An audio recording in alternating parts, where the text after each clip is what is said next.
Yo, party people in the place to be. What's good? It's your man, Uncle Freezie. I am joined by Chuck Allen, producer supreme, Staffa Don, The Trin, Island Kid. Bim, Bim.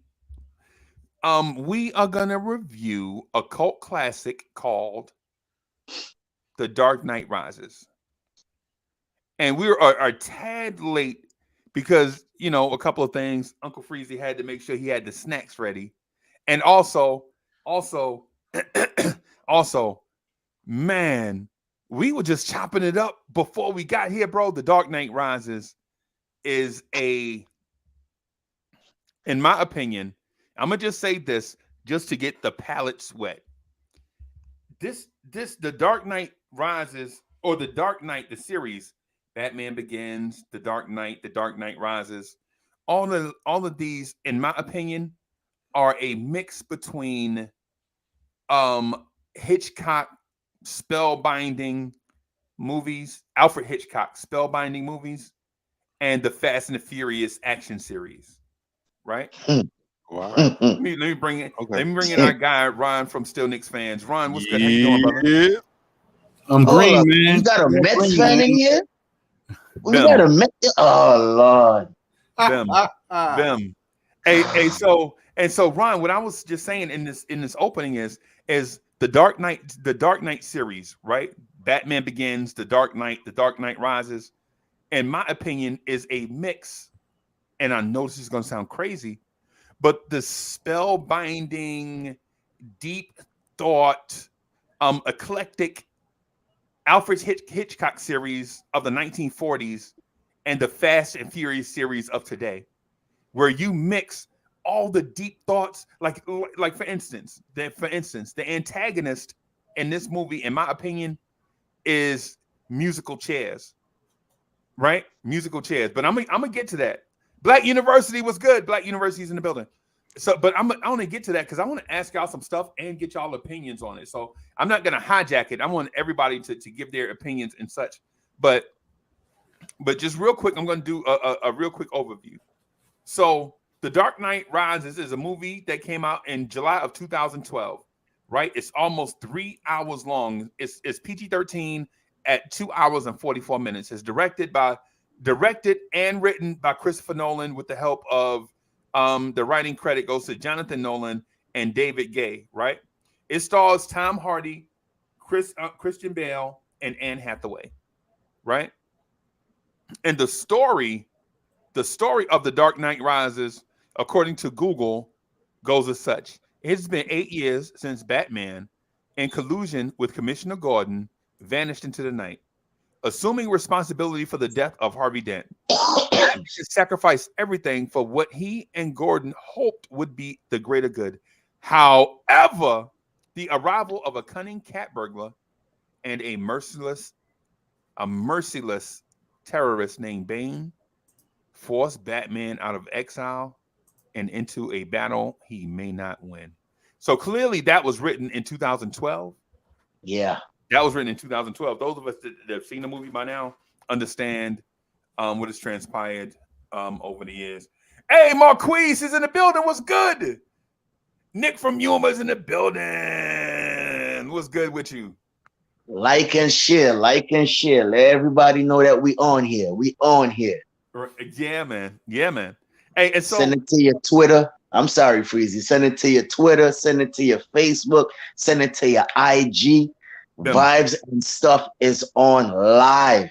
bim. Hey, yo, and every time I click on vibes and stuff, because I have multiple channels that I'll be trying to rock and grow. Right. Every time I click on vibes and stuff, I think about how the job that Chuck Allen did to help get the channel off the ground, man. So credit to Chuck for helping mold like the vibe, so to speak, of vibes and stuff, where we do vibes and stuff in the morning live, Monday through Fridays, 8 a.m. ish to 9 ish. And where we vibes and stuff, we legit get on there and just try to make everybody day great. You know what I'm saying? And try to get you up to a good start. And Yes, and sir. and the Chop It Up series, which is my baby, where we talk about a whole bunch of boring stuff. You know what I'm saying? You know what I'm saying?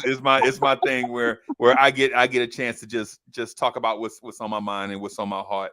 You know what I'm saying? But shout out to Chuck for helping this channel right here grow into something greater than it would have grown without him.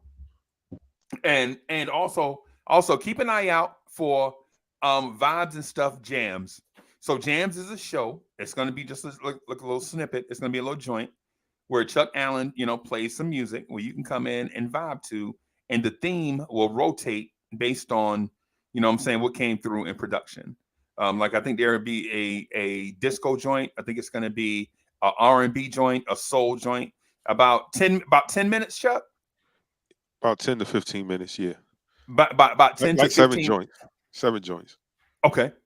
So yeah. So look for somewhere in the neighborhood of about 7 joints where you can just jam to as you what I'm saying, go about your task. Like say if you're about to say wash a load of clothes or something, you can throw on that joint and just listen to Chuck joint. Or if you about to wash your car or something, what I'm saying, you could just throw this joint on and listen to Chuck or whatever. So it's not gonna be like 30, 35, 40, 45 minutes. It'll be somewhere in the neighborhood of what Chuck mentioned.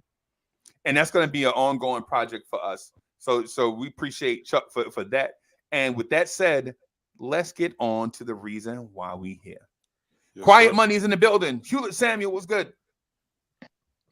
So I don't want to them. So I didn't want to get into the telling of the movie, right? Because I think we've all seen it multiple times. I think TNT and TBS has played this movie to death and then back to life. Yeah. You know what I'm saying? So oh, go ahead, bro. I was just about to say, I tried to go on Netflix. It was not there. I go on Prime. They wanted to charge me to watch the movie again. And then YouTube charge you to watch the movie also too. Yes. That was crazy. The movie came out in 2012. It happens when movies are good, bro. When movies are good. Yeah. When there's a high demand, you are gonna pay, bro. Yep. Yeah. So I'm sorry, Freezie. Continue. So I just want to start with this.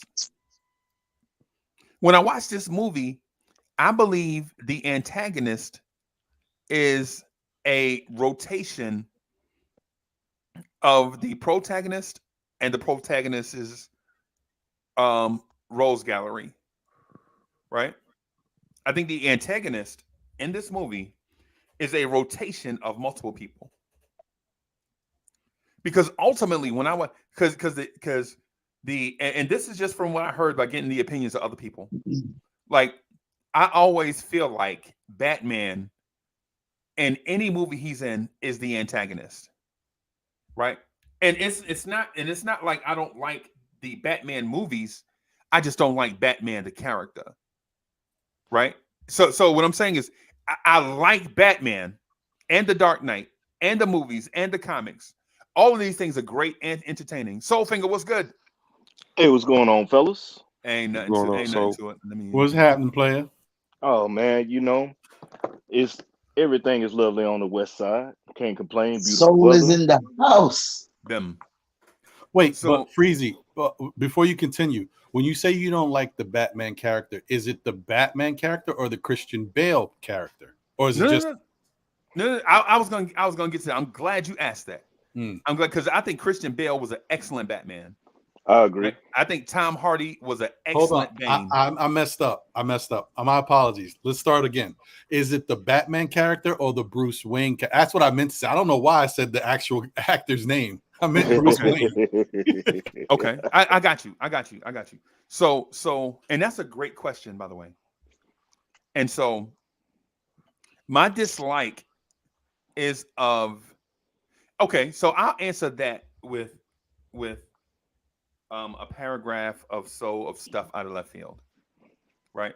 And so I always felt like the greatest trick pulled on comic book readers is that Bruce Wayne has an alter ego, right?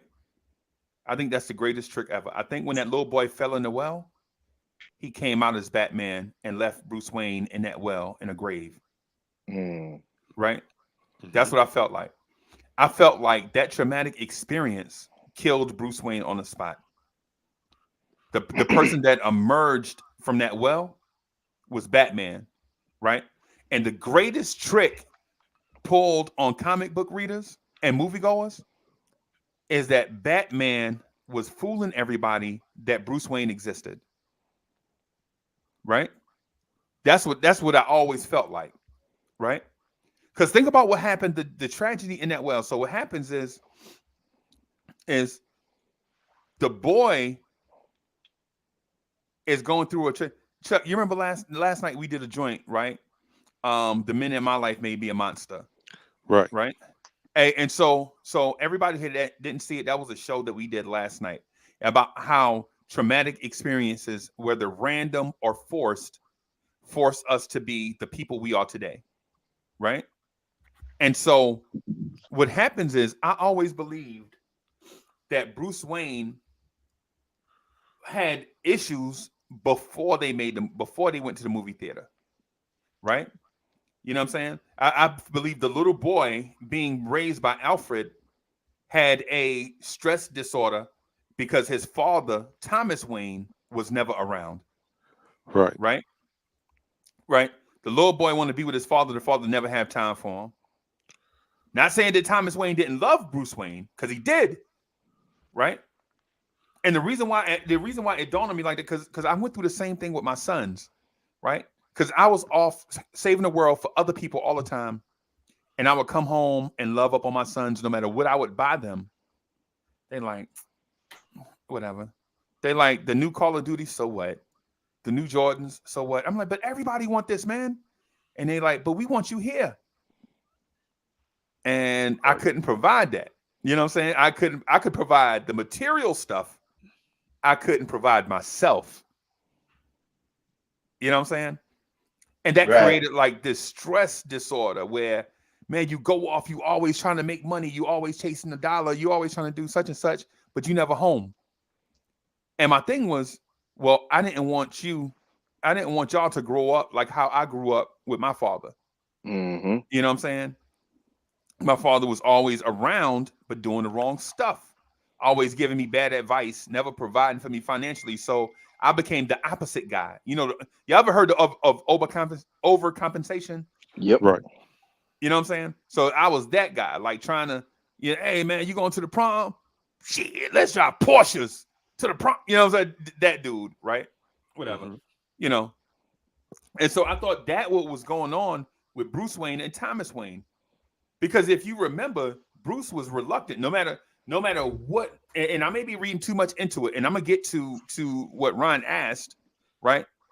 But no matter what Thomas Wayne offered Bruce, it was never enough, because Thomas Wayne worked in a world where if you threw money at problems would go away. Yeah.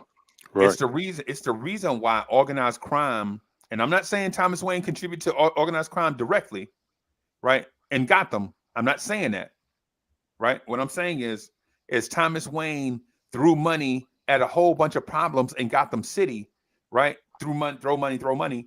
And then he looked at Bruce, well, this short-term problem, oh, he just want me to go outside and play catch. I'll buy a baseball team where he can play catch with. You know what I'm saying? That's Thomas Wayne, you know, basically, kind of. And so with that said, his mom was there every day, Martha Wayne, right? And she loved Bruce, and she made sure Bruce knew he was loved and all that stuff, right? And so during them, if you remember in the beginning of this series, when they were at the opera, all the loud noises scared Bruce, Mm-hmm. right?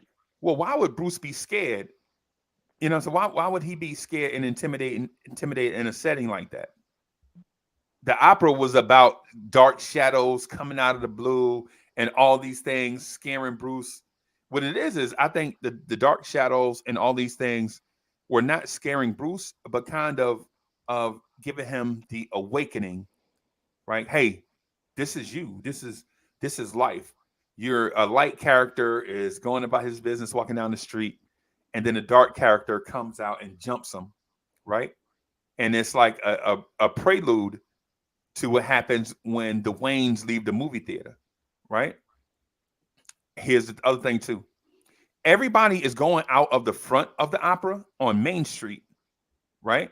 The Waynes come out the thing in the alley to take a train. So what billionaires, richest man on earth type dude is going to be walking in a dark alley with his wife and young impressionable son? So so Chuck, it goes back to that. Why is Ricky scratching lottery tickets in the alley when he's being chased by, you know what I'm saying? You know how you ask these questions? And so what I'm getting at is this. I'm not saying that I'm right. It's about my observation of the things that I thought were obvious. Why is a billionaire knowing crime is running rampant? Part of that is what he's contributing to. Because what Bruce Wayne was contributing to by not contributing directly to the cause is Bruce Wayne was creating the separation of classes. The rich getting richer and the poor getting poorer. And when the rich get richer and the poor get poorer, you create criminals on both sides. Because the rich getting richer, their theme is to get rich, keep getting rich, which creates the white collar crime scenario, so to speak. And then the people that are poor are committing crimes to survive.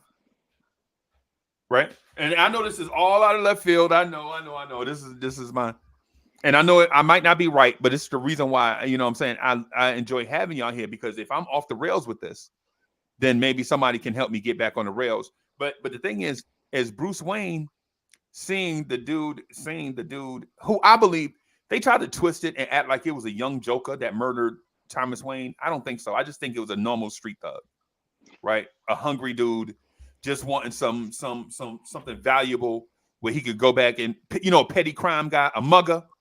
I always felt like it, because most muggers are not murderers, right? Most muggers, they just want to scare you. Give me the loot. They don't want to stick up kids that they don't want to become murderers, because they're stick up guys.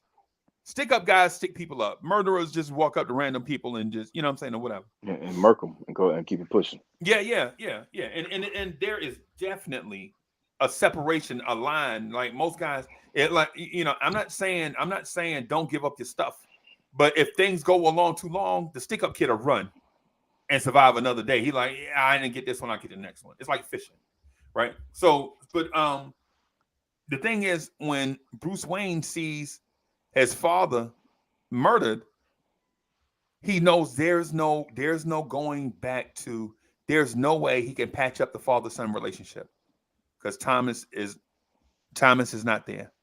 So all those things that he was yearning for will never be fulfilled because he didn't get a chance to fulfill them, right? And when Martha died, the one person in his life that was a nurturer for him also died. So his nurturer passed away, right? And so Bruce having to handle all this stuff, even through counseling and all these things, I felt like Bruce was suffering from a stress disorder before his parents were killed. Then he goes into the well, and Batman comes out, right? All these years, because and I'll just say this, and then I'll get out of the way. You notice from when Bruce was a kid, all the way through adolescence and young adulthood till he turned about 24, 25, Bruce was enhancing Batman. He wasn't enhancing. The board of trustees, the board of governors was enhancing the Wayne family wealth, right? All of them crooked. They pension off the Wayne the Wayne family, and Bruce is asleep at the wheel, like, whatever. He made all the dudes on the board of governors are rich off the Wayne family name, right? It should have been Bruce. Bruce is rich. They kept him rich, and they kept Bruce rich enough where he wouldn't come around and snoop, but shaved off money over the years to make themselves independently wealthy, right? And so what I'm getting at is when you look back, when you start to backtrack over what we have seen, so figure, you ever heard the saying, the part you feed is the part that grow? Yeah. So over the years, Bruce Wayne or Batman had been feeding Batman and not Bruce Wayne. And here's the thing that I'll say to that is the coup d'etat to this argument, right? If you notice, Bruce Wayne is always cool but socially awkward in these settings where he has to be Bruce Wayne.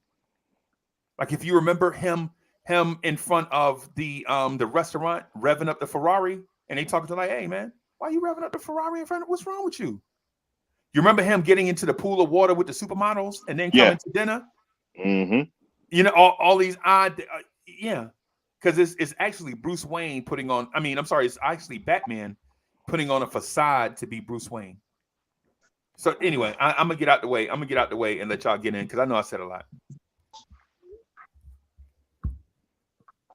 I mean, that was an interesting perspective you put.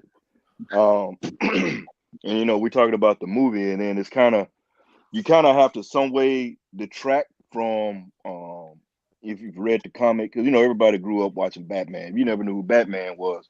I don't know what rock or hole you were in, but you got, you know, Batman was a household name. It was one of the household, you know, the superheroes. You know, right? Batman, Superman, Spider-Man. You know, those are like the, you know, of comic lore. You know, unless you read comics. I would say this. I didn't look at it, think about it that way, the way you put it, and I like your view or review on it. And this is me trying to detach from comic book lore, because like I said, I love comics, grew up on comics and everything. Yeah, me too. You know, when you talked about Bruce Wayne, I always thought about Bruce Wayne being sheltered because he was the rich kid. And you had so many different takes, different writers or whatever else. The Waynes wanted to get away. You know, they walked out of the alley. They got away from trying to get away from everybody. They ran up and they got, you know, you got murked by a cat who was really a stick up, like I said, stick up kid who was nervous and popped off a round, and then thing else he didn't know was to pop off another round. So you can look at his trauma starting there, but the fact, the way you presented it, I like that. I like your thinking on that. I just think more, being that he's an only child, his family's filthy rich. He was sheltered from a lot of things. They told him, but he never experienced a lot of the negative or the evils of the world or everything like that. So when you're going out in those areas and you're seeing things unfamiliar, then he felt uncomfortable. But then the fact of seeing his parents gunned down, that also stirred up something there. And that's when you know, because a lot of times you look at his trauma starting from the murder of his parents, being the witness to that'll mess up anybody. You know, that'll mess up an adult. So imagine the child. But now you put a child that's been sheltered and his whole world comes down. So now Alfred, your butler, is your guardian. And then, you know, a lot of, if you don't know about Alfred was on special forces. Yep, for Great Britain. Yeah. Yeah. So now check it out. You know, you think about it. Here you have this young child who's seen his parents gunned down, raised by his butler as his guardian, who's special forces. And this is one of this, and I know I could be going even further than what you just went. Look, you special forces, anybody been in the military, been in combat, you know, let's just keep it just those 4 letters we don't like to, you talk about PTSD. So you can't tell me, it's just me outside thinking outside. You raised by somebody with special forces who's done things and seen things, and now you with that. So that kind of energy as well played a part in him. But the fact that when he went into the well, Bruce Wayne did die, and I agree with you 100% on that. And Batman came, so it was more like Batman became Bruce. Bruce Wayne became Batman. He pushed Bruce Wayne to the side, so Bruce Wayne was more the costume, and Batman is who he really was. If I'm making any sense, Yeah, because of the things he had to do to go there, because he's living 2 separate lives. basically. Yeah, he's living 2 separate lives. So I mean, lives and the things he had to endure, the things he had to go, you know, to you know, you come off as a joke or the playboy who doesn't care about whatever, but then at night you breaking somebody's bones and you busting cats up. Right. You know, you catching cats, you trying to get information, but you catching cats with the Suge Knight. And if you don't know what I mean about the Suge Knight, you hanging them over like you treating them like Vanilla Ice, hanging them over the balconies and stuff, man. Right. To get in, So Right. you to do those things to somebody, you have to leave who you are, to do things that most people couldn't do. Bruce Wayne couldn't do that, but Batman could. So it was easy for him to hide. Batman is easy for him to hide as Bruce Wayne Okay, and can just I be Batman. let me ask one quick question. Sorry, Soulfinger. Oh no, go ahead. I was done. That's just what I was putting in. What? Okay, so Batman is a masked vigilante, right? So he came out of the well uh with vengeance on his mind and in his heart, right? Because uh his parents were murdered. Um my only problem with Bruce, well, not even Bruce, with the Batman uh backstory. I think the movies are great. I enjoy the television show. Um, you're a self-appointed Avenger, no Yeah, different than Dirty Harry or Charles Bronson. Death Wish. Something tragic happened to you. Now you take it upon yourself to uh, seek vengeance and get justice. But it's the trickle down effect of the things that your father was doing, Right. contributing to directly and indirectly, that has put the city in the situation that it is. Because it's like what Unc says: when you create the divide in classes, you introduce crime, whether it's white collar crime or blue collar crime. Nevertheless, so you're trying to right the wrongs of your father, or are you trying to chase ghosts, seeking approval of a dead man? I think it's the latter. I think it's the latter. Just me personally. Okay, I don't know. I don't know. I don't know I if think he. it's the latter, especially when he put it, the way you put it like that. Not sorry, I mean cut you off, Oh Ron. no, you're fine. But I think it's the latter. You're trying to get approval for your father do what's wrong because it's not just you're trying to avenge something. You can't avenge your parents. It's like you just want to prove that get his approval. That every time you take down somebody, what did you think about me? Pop, did I do right? What I asking him just through his actions and trying to match that fire with the match with the darkness in the streets with the darkness in his soul. Right. okay. Hmm. So in this movie, or with this franchise as a whole, it makes it seem as if um, he's out here doing good. He's ridding the streets of these criminals, and Right. he's providing justice, right? But the longer you stay, the long enough we see you become the villain, Yep. because in the second installment of this movie, the guy who was fighting for justice, right and wrong, the moral police, right, Mm-hmm. started doing things that was questionable, Yeah. right? And so just a quick point where they use the the sonar to tap into everyone's cell phones. Yeah, Illegal, Yeah. right? yeah. It was too much power for one person to have. Right. Yeah. And And he so, violated people's civil liberties. Yeah. So you're willing to do that to get one guy, because is it because he's that dangerous, or is it because he ticks you off that much? Because he's really what you are, and he's just not afraid to be that, right? So you do this, right? Now here we are in the third installment, The Dark Knight Rises. It's not Batman anymore. It's The Dark Knight Rises.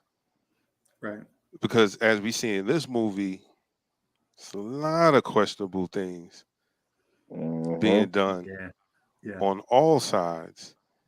And like brought up in the beginning, the protagonist and antagonist, those are musical chairs, because you watch some people go from good to bad, and those who've done wrong try to now right their wrongs, as if to bring some type of balance. Right. So is Batman or Bruce Wayne really a hero? Well, let's remember, he's not the hero we deserve, but he's the hero we need. Yeah. Good point. Good point. But I like that, but Ron. but are we to stand on a lie? Are we to stand on a lie? Because this is the thing that came to a head in this installment of the franchise. Harvey Dent did those things, Yep. but we're going to stand on this lie so that everyone else won't fall into chaos, or have a non-belief in the system, kind of like what they do to us now. I don't think, we will. I don't want to say nothing crazy. So anyway, yeah, I'm passing the mic. Okay, well, the only thing that I would say to that, I mean, it's a lot to unpack, because there's so many different ways you can look at it, and everybody is entitled to their own opinion, and there's certain levels to each opinion that there's truth to it. So what Freezie said, there's a lot of truth to that. What you just said, Chuck, there's some truth to that. What Soulfinger said already, there's some truth to that. And I think what I'm about to say, there's some truth to that as well. That I think Batman understood one thing that no one else could really capture in the movies or even in the franchise. It's the fact that the system was not only flawed, but it was broken. Yeah. So if you're looking for someone to help right what's going on that's wrong, well, you're not going to find it anywhere, because even Commissioner Gordon didn't understand how broken the establishment was, how corrupt his own police force was, until we got to the third installment, when you got to see a little bit more. Well, you saw some of it in the second installment, but in the third second one, yeah. you saw even. Actually, in the first installment, Ron, you think about it, the very first one with the detective, the one detective. Yeah, you're right. Yeah, so it started to play out, but it just kept getting progressively worse. Yeah. And then you see the chain. It went through everybody, through regular law enforcement, detectives, judges. It went through the whole system. So I think, and that's the reason why.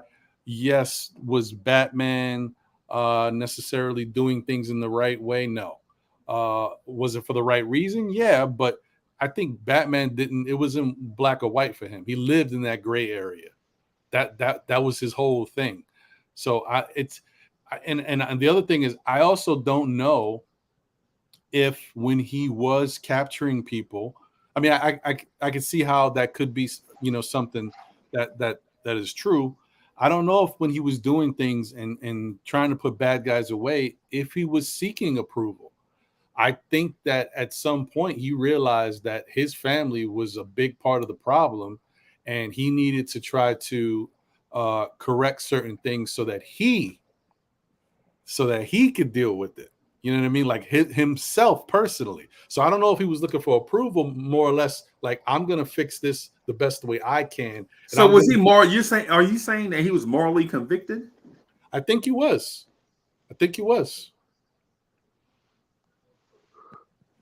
Okay. So you think Batman is a good guy? No, I don't. It's weird because I think he was morally convicted, but I don't think he was a good guy.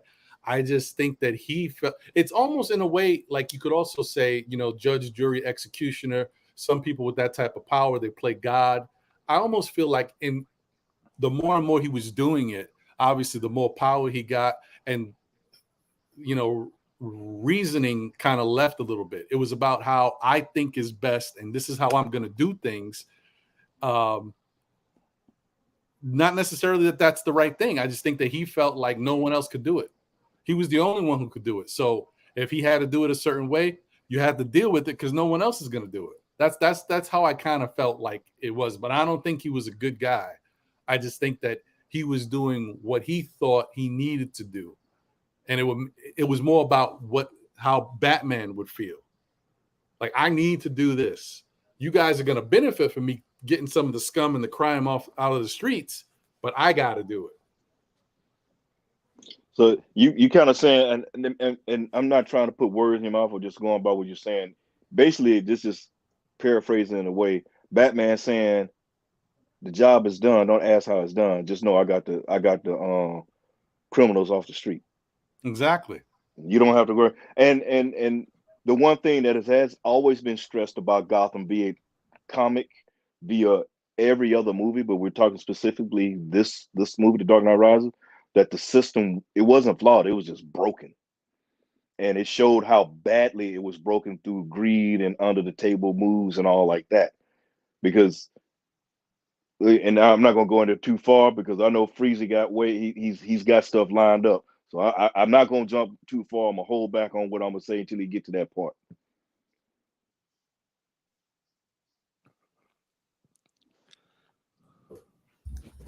Yeah, brother.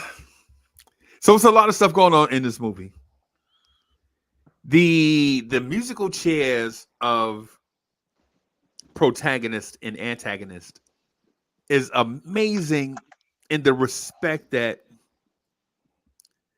when you play the musical chairs of antagony, when the antagonist becomes the protagonist, he gathers fans, right? So when it's his turn to get to be the antagonist again, you have people rooting against the hero, right? It's like the hands on the clock. When the clock strikes 12, you gather some fans. But then when it goes to 1 and 2 and 3 and on back around, when it gets to 6 o'clock, all the fans you gathered at 12 are now rooting against the hero. Mm-hmm.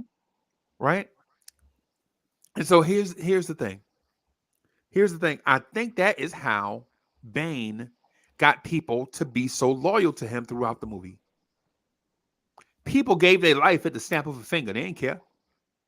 Mm-hmm. They like whatever Bane's cause was, whether it was rotating, because during the movie, you could see either his direction wasn't clear or it was super complicated. Right? So at first, when I saw it the first 5 times, I thought Bane's direction wasn't clear. But then as I got away from rooting for Batman and kind of got on the Bane bandwagon, I noticed that his direction was clear. It was just complicated. It's like when you watch Star Wars and you watch Darth Vader. When I saw Star Wars in the 70s, I thought Darth Vader was the bad guy. When I watched Star Wars last year, I noticed that Darth Vader was just complicated.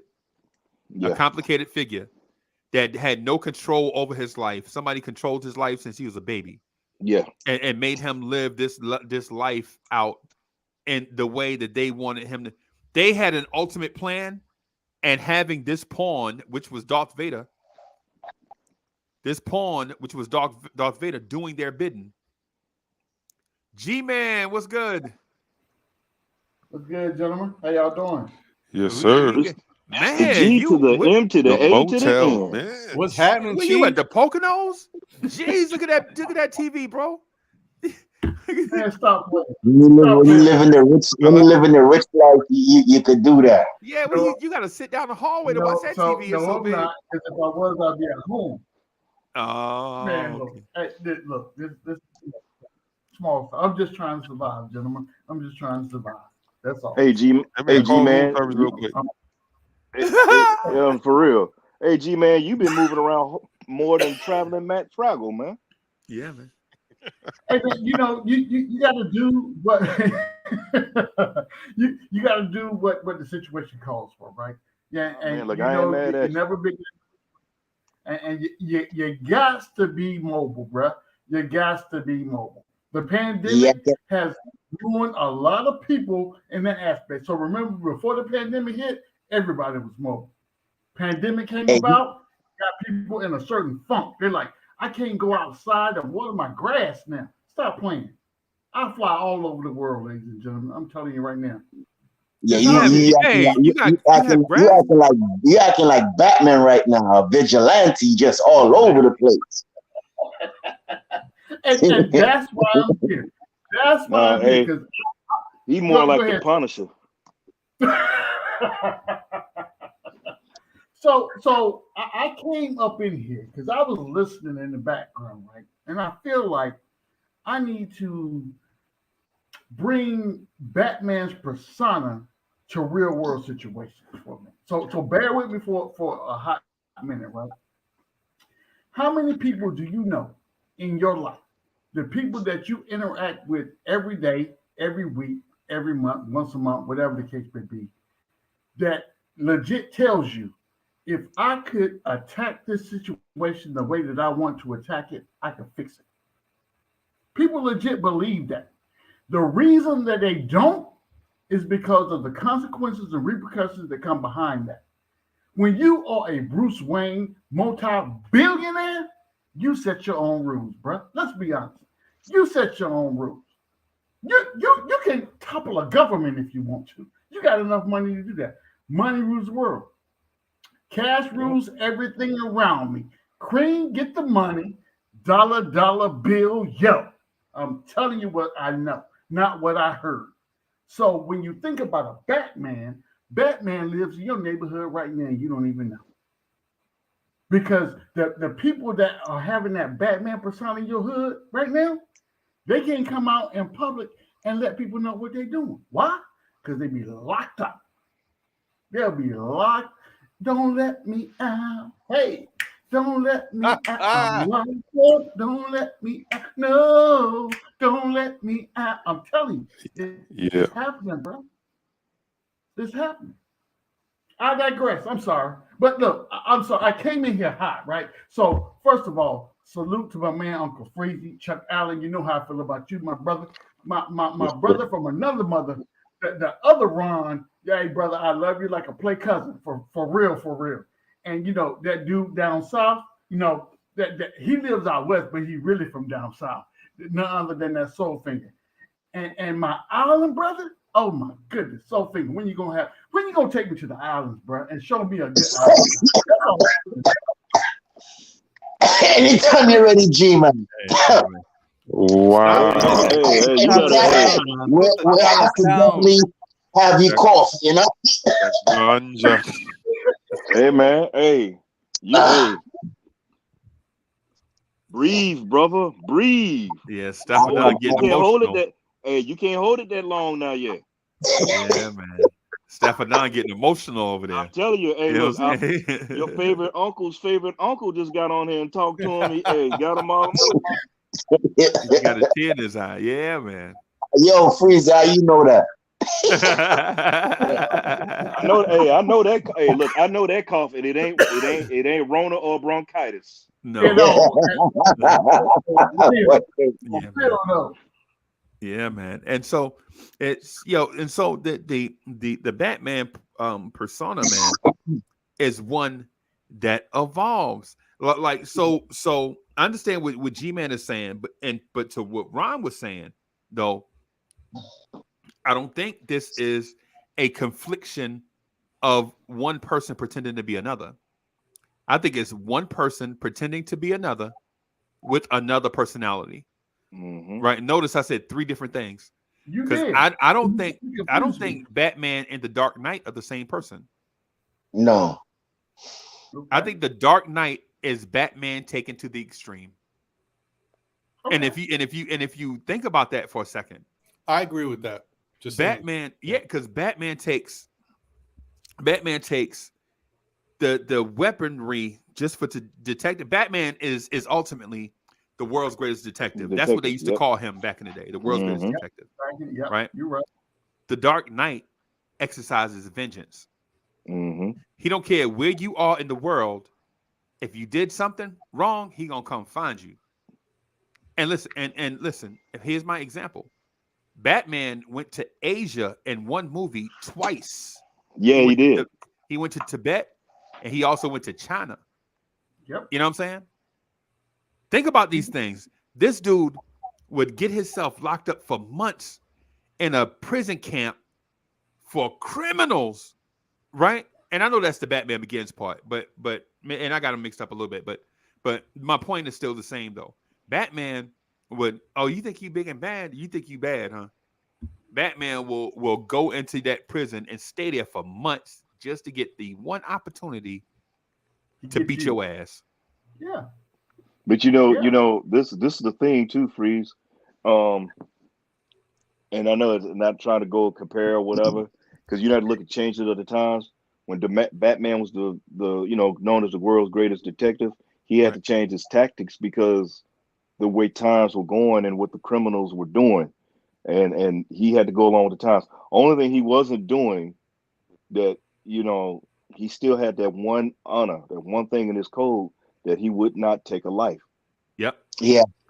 He will not take a life. So that separated him from, and I like it's two different characters, two different companies, two from different things. It separated him from the, Marvel's known vigilante, the Punisher. Yeah. Hey, look, once the Punisher found out what was going down, he murking you. He gonna just straight out. Everybody in the whole chain. Yep. Yeah, he greasing everybody. He laying them all down. Yep. Batman's gonna break some. I mean, at gonna break some names. The worst part, Batman gonna have you in a wheelchair. Yep. He's not taking life. Right. So he wouldn't kill, and you got to give him that. But for somebody to go through the painstaking things, that kind of intelligence, because you think about it, Batman is actually a genius. Yeah. I'm not talking about because of the gadgets, because Lucius Fox had the gadgets, would put them together. Yeah. But to be able to use certain clues and know and study a lot of the things that he studied and put things together and to develop a profile on who he's dealing with. Not on just one, but we're talking about multiple entities he's going after. So when you finish, let me say something. Oh yeah, I'm done. Jump on in, Steph. All right. The same example you was just talking about as far as the detective job. Remember when Catwoman broke into the place and Alfred was like, did she take anything? He said yes, but she got some fingerprints. She was dusting for fingerprints. And then it had another part when you was talking about the whole fighting part and don't kill, is when Batman had just escaped from Bane when him and Catwoman was fighting on top of the was it the roof? Yeah. And Batman told her, like, yo, no killing. And she was like, oh man, where's the fun? Right. So to Soulfinger's point, yeah, he's not a murderer. You know, he'll break your bones. Right. He'll put you in a wheelchair, but he's not killing. So Yeah. I have to disagree with my man Soulfinger for 1 second, right? From the genius aspect. Now, Batman is smart, Bruce Wayne is smart. Whichever alter ego he chooses to wear when he wakes up in the morning, that's who we're talking about. But I believe instead of giving him that genius role, he is a obsessive compulsive. So once you lock in on somebody, I don't care what it. If I got beef with Ron, I'm gonna study his every move. I'm gonna know where he goes to take a poo poo. I'm gonna know where he goes to the grocery store. All that just to wait for that opportunity to get him and not get caught. Well, I mean, well, you could look at it that way, but it would also, you know, he has a lot. Not some. He has OCD. Period. But Oh yeah, he you can have does. OCD to keep doing the same thing, but to take your OCD, formulate a plan to be able to To another predict level. out, to look at that the right way would take some form of genius thinking, because So No, and you have to G-Money be able to was a predict it. genius.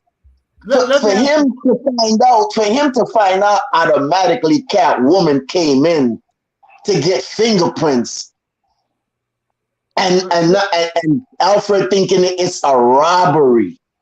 Right. Let me ask you both a You question. gotta have some type of sick mentality genius to figure out that she came into dust for Prince, bro. And look, when you say that, Stephan, this is my question. What is the difference between a genius and insanity? Somebody that's a pure genius and somebody that's just straight crazy. Where do you draw the line? They usually go hand in hand. Yeah, They do. yeah, They there's hand in absolutely hand. do, depending on which side of the fence you're looking from. You're absolutely right, Ron. And Right. that was my point. Because Bobby Fischer had to be put in an insane asylum. You remember Bobby Exactly. Fischer, the chess Yes. player? Yeah. The chess Yeah. player, yes. Yeah. Yes. Alf A and what's my man? Albert Einstein had Yes. wore the same kind of clothes all the time, wouldn't even comb his hair, right? Because Clinically he was like, I don't insane. have time to think about this small stupid stuff. Well, yeah, you put it like that because this is taking it off field when you're talking about movies. I'm gonna bring up a insane genius, Hannibal Lecter, Yeah. Yeah. Yep. and I mean he does have those traits. Batman Yeah. has those insane traits. The way he put it together is just that how far in his insanity did he go to do it? Because he didn't go. You have to have some kind of insanity or some. You got to the cheese got to slide up your cracker to an extent. It's just that he didn't let it go all the way over where he was, to the lunatic side, as in like you would look at the Joker. Right. You know what I'm Hey, saying? Soulfinger, to your point, because I I want to think jump I in think on, jump in on Soulfinger side, right? And this is why I'm gonna be on Soulfinger side, right? The thing that we forget is Batman was genius, kind of insane, but at the same time organized enough to have an entire organization backing Batman, Yeah. right? So Batman was not just the person. Batman was an enterprise. The Yeah. Dark Knight was not just one person. Because think about this. Think about all the gadgets that showed up. When would Batman have the time? And this is just being practical. When would Batman have the time to put together an IT unit the way that you saw when he was working on a computer? Remember all the monitors he and all would that stuff that you saw? yeah, Remember the cell he phone would have calls done that that. we talked about? That's Lucius. Think about, huh? That's Lucius, his IT guy. Or the Right. gadgets guy. Right, but somebody I'm with had to you. help Lucius. But somebody had to direct Lucius, and Lucius had to direct some people, and those people had to be That's true. paid, and the parts had to be acquired. Right, all these metals and all these things. These are like precious man. Listen, No, think about when you're a millionaire, you could get those things. It's like billion it's when simple when you're a billionaire. But billionaire. Stafford, I'm sorry. but Stafford, the point that I'm getting at is if Batman was not an enterprise, he would have to make that suit himself. Right. Right. right? And you know, to your point, Freezy, Fair. part of the thing that he had going for him is because he was a billionaire, and when you're rich, you got your hands in a little bit of everything. So Right. creating that company that he used to basically manufacture these weapons for destruction and these tanks and special cars and all this stuff, Right. you put it under the guise of it's a special project, you know, because you're into military grade weapons and Research you know and you development. have business, so Right. it all seems like it's all legit for some other purpose. You know, you're Right. creating this to sell to whoever for their own military or whatever, but it's all for Batman. Yeah, But I you mean, it all but you makes never sense. sell it. The Right, offers right. always remember the offers always get rejected. Right. You know what I'm saying? The deals never go through. So the stuff is just being stockpiled. But stockpiled for what? It's being stockpiled so Batman can use them at night against villains, right? And it's the You same know thing. what's It's the same thing with the fake. I'm sorry, G-Man. It's the same thing with the fake. No, go with ahead, the go fake. ahead, go ahead. It's the same thing with the fake Batman, Iron Man, right? It's the same thing with the fake Batman, Iron Man. Iron Man is do the same. You know what I'm saying? I mean, you know, I'm not gonna lie. I'm a Marvel guy, but Starks in a way is like Batman. He's just Batman without the dark thing with him. Well, he has his own demons with the alcohol and all the other stuff, and he didn't do the things that he did. So there's a lot of comparison in them with that. I mean, but again, that's a whole other thing. You could talk about how each big company created characters off one another. So you can say that. You can say the whole thing. But Notice this. We ain't even get into the meat and potatoes of the movie yet. Oh, it's coming. Oh, It's coming. Yeah, we got to get there. We're gonna get there. Oh, Trust. wait. But before you move on, Freezy, let me just bring this up because you said something before, and I wanted to say something to it before I forgot. The point of Batman being Batman and then the Dark Knight being someone else. Right. I do believe that, and I said I agree with you because I feel like he progressively, his character or whoever his persona had become, progressively got worse Got due darker. to the type of things that he experienced along the ride. Because if you look at the second installment, you saw that, not to get into that, because I know I don't want to even mention them because I know that's like that movie to most people is like the pièce de résistance of the franchise. You know what I mean? So, Yes. but the point was the Joker put people in a situation where they were forced to really look at each other.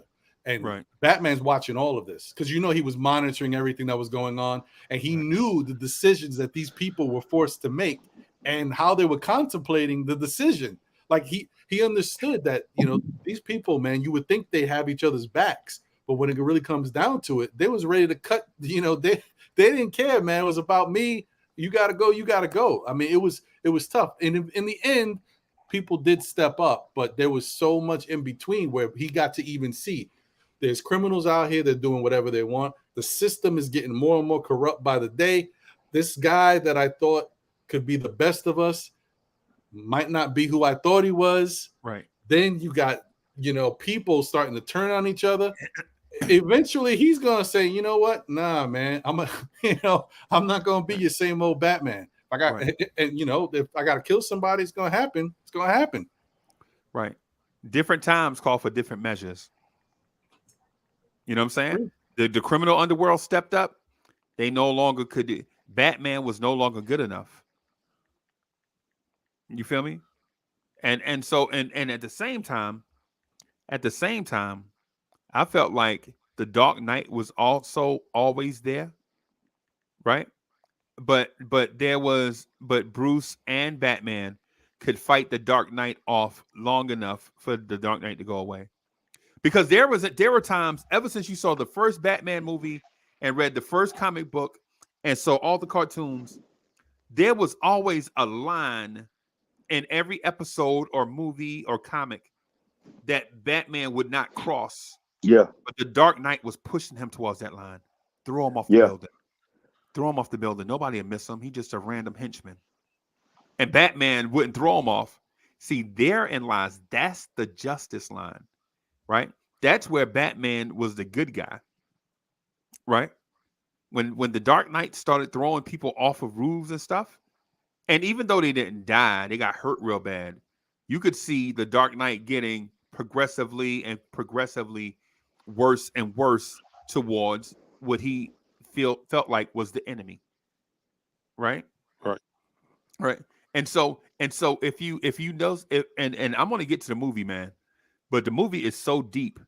Like Staffordon said, we might have to do this in 2 separate sittings because the Actually, movie you're going to have to, because not to cut you off, Freezy. You're going to have to, because as much as we talk about this movie, you got to make a lot of references to the last movie. I was just about to get there. I was just about to get there, bro. I'm gonna tell you that last one, the last one, I think psychologically is even more deeper, and you could see the where Batman. Now, I won't even say fractured mentally. I don't say he was broken in a lot of aspects from the second one. Wait. Oh, I thought you were referencing the Batman versus Superman. Oh, well, no, yeah, those 2 different things, because you got different takes on that, and now that one, look, man, you already seen the difference on that between how his thinking. Yeah, you almost saw the Dark Knight come out in that Superman movie, because when Superman was beating Batman within an inch of his life. No, the Dark Knight came out, I won't say you almost didn't see him. You saw him come out because of you talking about the Batman Superman. I know we jumping around and everything, but in that you saw the insanity come out. Right. And it wasn't until that one point when he said he heard that name, Martha, what brought him, but Martha. Yep. He was at that point of insanity where it was about to be curtain call. He was about to cross that line. Right. When he heard that one thing, and it's the trigger that bring, because we all been in a point where you've been enraged and you about to do something out of character, you blank out. But one thing can bring you back, and Martha was the thing that brought him back. Pineapples. Your safe word. Yeah. Your safe word. Pineapples. Yeah, pineapples. Yeah.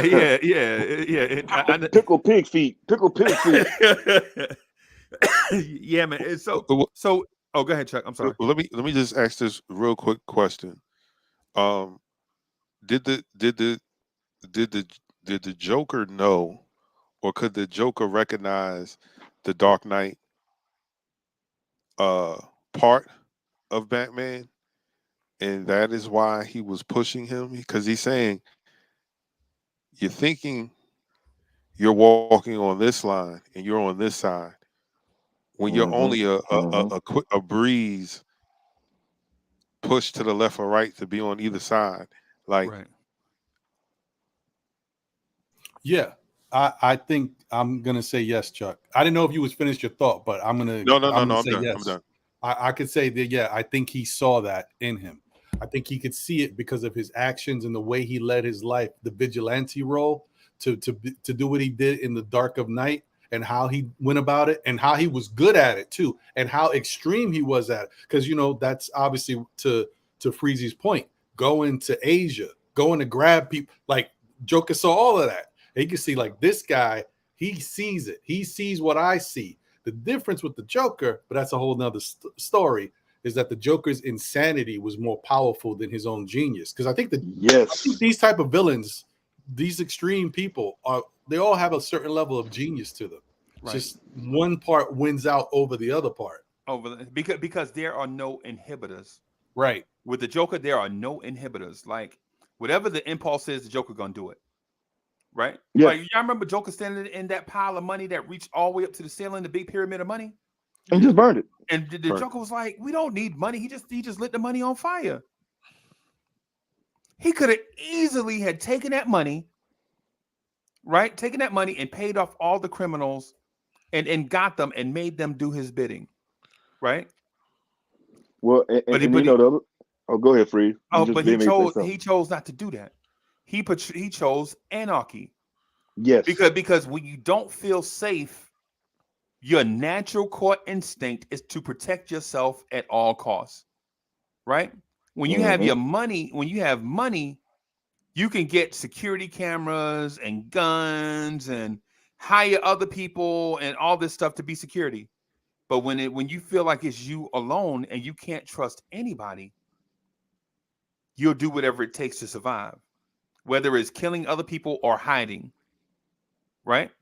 And so that's the reason why I think DC went with the Joker over the Riddler, because the Riddler is more the Riddler is just more mean, right? The Riddler ain't crazy. He just mean as hell, right? He asks you these riddles and all this stuff, and you thinking like, ha ha ha, this is a childhood riddle. He like, no, I'm actually gonna kill everybody in this room, right? I just want somebody to answer this thing before I get started, You know, right? I got a different take on the Riddler, please. And so it's I knew that y'all would, because what happens is the cartoons and stuff that had come out later portrays the Riddler as like a goofy dude that just wants you to answer. But when you read the comic, not even that. Because here's the thing, and there are like 3 or 4 comic books, right? That the Riddler murdered the Joker, right? Mm-hmm. The Riddler took a shotgun and blew out the Joker chest, and the Joker fell like 20 stories to the concrete, right? Because the Joker didn't have any inhibitors, all these decisions going on, and he just trying to go do something random. And the Riddler's like, nah, I'm just gonna kill everybody. You know what I'm saying? And so my bad. Go ahead, Sophie. No, that's good. I just like this is one thing to touch on what Ron brought up first when he was talking about the Joker, and looking at Batman. Joker looked at Batman as a brother, in a sense, a brother in arms in this world, and he just wanted him to realize that we are the same with a lot of the things that Joker was doing. Batman didn't think about it like that, but they were actually one and the same. They were the mirror. They were mirroring each other.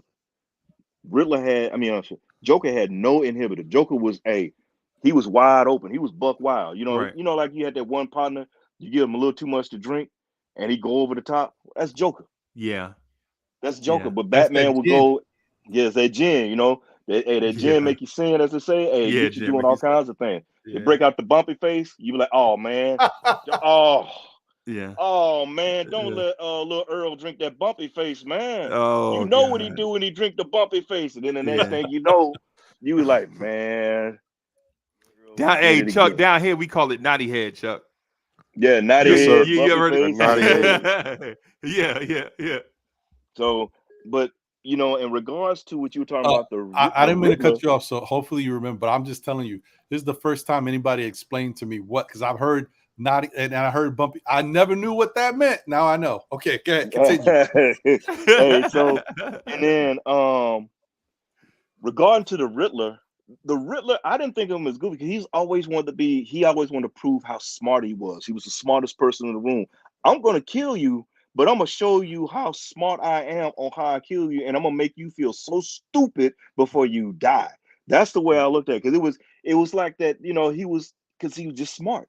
Right. And people overlooked him. Now you talk about the new twist they put on him. If you read that Hush story arc, Yeah, that put him in a whole nother. Hey, I had more respect for the Riddler after that Hush story arc. right. I don't mean to mess up, because he showed you how ruthless he can be. Because in a lot of ways, the things that he was doing, I had to say, was even past the Joker. It was crueler and darker. Right. Because he used his, because like I said, Lil Earl done got that bumpy face, got some of that they got that bumpy face, and he on one. But the Riddler was so calculating, and it was vicious and vindictive and dirty and evil what he was doing. Because you gotta think about it. It takes a lot to really mess with somebody mentally, to break them down mentally. Right. And then physically. Joker just gonna scare the hell out of you. He gonna sit and he's laughing at you while he chopping you up and cutting your eyelids off, hitting you with adrenaline to keep you alive, and televising on TV, laughing about it. He's doing those kind of things. Right. So the Batman's villains are so dangerous, bro. They're dangerous, and this is the reason why I wanted to get back to Bane and Selina Kyle at the same time. Right? The Selina Kyle character is dangerous in a sense because you sleep on her because she's beautiful, right? But she is so skilled, right? Selina Kyle reminds me of Zorro, right? And in this sense, that far as physical like strength, if somebody put their hands on Zorro, they could just tie Zorro up, right?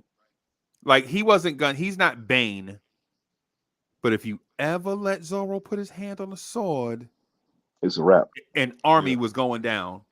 You know what I'm saying? If you ever let Zorro get back to that sword, a army of henchmen are going down. Right? That's why when you watch and read Zorro, the villains always talk to Zorro like, "Hey, wait a minute." They talk to Zorro like Zorro got the sword. They wait, wait. You know what I'm saying? We have your mom tied up in a secret location. Throw down your sword. It's always something like that. It's never get them. Because you know when you send a bunch of sword fighters in against Zorro, everybody getting slashed. Everybody. Right? And that's why Selena Kyle is like Zorro in a way. Like she is not physically gonna beat up a room full of hired henchmen, right? But she could manipulate the big strong guys by either talking to them on an intellectual level that nobody except other psychotics will get, or she can give them something valuable, right? And so for the ones that she couldn't talk into doing her bidding on that psychotic intellectual level, she had to go steal stuff, right? Because you're not gonna offer Bane $1 million. What's $1 million to Bane? That's nothing. Yeah, Bane don't care about that. Yeah. What's $1 million to the Joker? That's nothing. What's $1 million to the Joker? That's nothing. Only person that cares Riddler about the money would be the Penguin. The Penguin, because and he is another that he is a dude with plenty of money, but his obsession is growing his wealth. Yeah. And you look at the Penguin like, yo, you got all the money. Why do you need more? Because the only thing better than what I have is more of it. More, yeah. And the only other person like that would be Black Mask. So you know he has or Falcone, because you know they're about the money. Right. You got these cats. When you got somebody that doesn't care about money and they're just out on a whim doing what they do because of impulses. Right.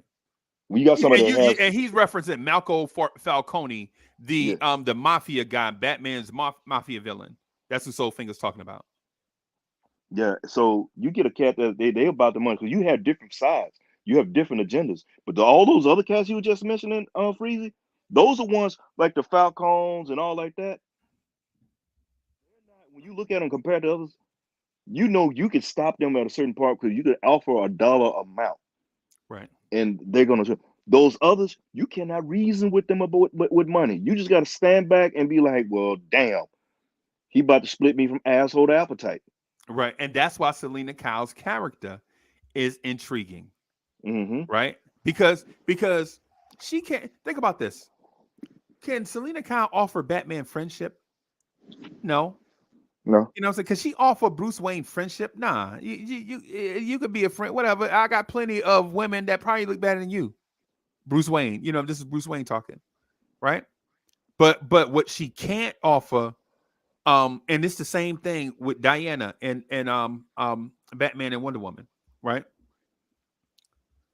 Diana can offer Bruce Wayne all the money in the world, and he's like, yeah, I already got 2 times more than that, right? But Diana has skill that Bruce can't get anywhere else, and sometimes he flat out has to choke down his ego because she is better in a fist fight. In a fist fight, sometimes, depending on the opponent, Wonder Woman is better. You know what I'm saying? You see, Batman is a regular Joe souped up. And I'm going to tell you the other thing, too. Another real quick thing I'm gonna get to. And this is my theory. I don't know if it's true. So, DC, if you're watching and you want to sue me, it's just my opinion. I ain't trying to degrade y'all or whatever. But here's my thing. The thing with Diana is the daughter of a lineage of goddesses, right? The so-called, what do you call them? The big tall women. Amazon. Amazon, yeah, Amazon. 'Cause that used to be a weakness of mine to see a real, that used to be a thing. I used to have, Lord, anyway, that's for another show. Stuff. Hey, Soul Finger, used to be a chubby chaser. No, Amazon, dog. Oh, okay. Oh, it's Amazon. Okay, all right. Amazon, 6 foot, but hey, man, look. But you know what? Hey, look, I'm telling you, man, look, give me a Jill Scott any day of the week. I'll take that, dog. Yeah, man. Yeah, man. Yeah, man. But yeah, man. But the thing I was getting to about the Batman thing, though, Diana, the thing that Bruce Wayne gets from Wonder Woman is that she offers something better than what he could provide for herself. Because ultimately, Batman is an independent vigilante. And I know people are going to say, but what about Dick Grayson? What about Robin? What about Justice League? For the most part, man, if you read the Batman comics, the Batman and Robin thing was done begrudgingly. You know what I'm saying? Because anybody that read the Dick Grayson, the storyline, Batman had an affair with Robin's girlfriend, and she had a baby. Oh, dear. Yeah, and had a baby. Batman screwed Robin's girl, and they had a baby together. And he hid that from Robin for years. And when Robin found out, that's one of the reasons why they split up. Oh, yeah. Yeah, so it's like a lot of Batman's a they didn't Batman's show that a in the dick. old TV series. Nah, they didn't. No, they did not. They did not. But they did show it in one of the latest animated movies, and they showed how it went down. Yeah, and Batman is a jerk. So basically, Batman dirty Dick Grayson. Yep. How you do that? And that was supposed to be your man, but Your ward, yeah. But the thing about it is Batman really don't have an allegiance to nobody. Just to himself. So he look at everybody as a tool to get to it, or a means to an end. Right, just like Selena Kyle. Just like Selena Kyle. That's what I was getting at. The thing with Selena Kyle is this, and in this movie, right? The Batman, the Dark Knight Rises is the ultimate game of chess by the main characters and people in the shadows, just off of the main stage, right? See, Ra's al Ghul was just off of the main stage until it was time for him to enter, because ultimately, I think he came into the movie with Ra's al Ghul came in with maybe an hour and 40 minutes left in the movie. Yeah. Yep. As a main character. And that was intriguing to me, because usually you want to introduce the main characters within the first 45 minutes, right? You want to do that within the first 45 minutes to establish a storyline, so you can get to your crescendo and all these different things and your ending, right? But so you have Batman, the Dark Knight, Bruce Wayne, which are three different characters. You have Bane, right?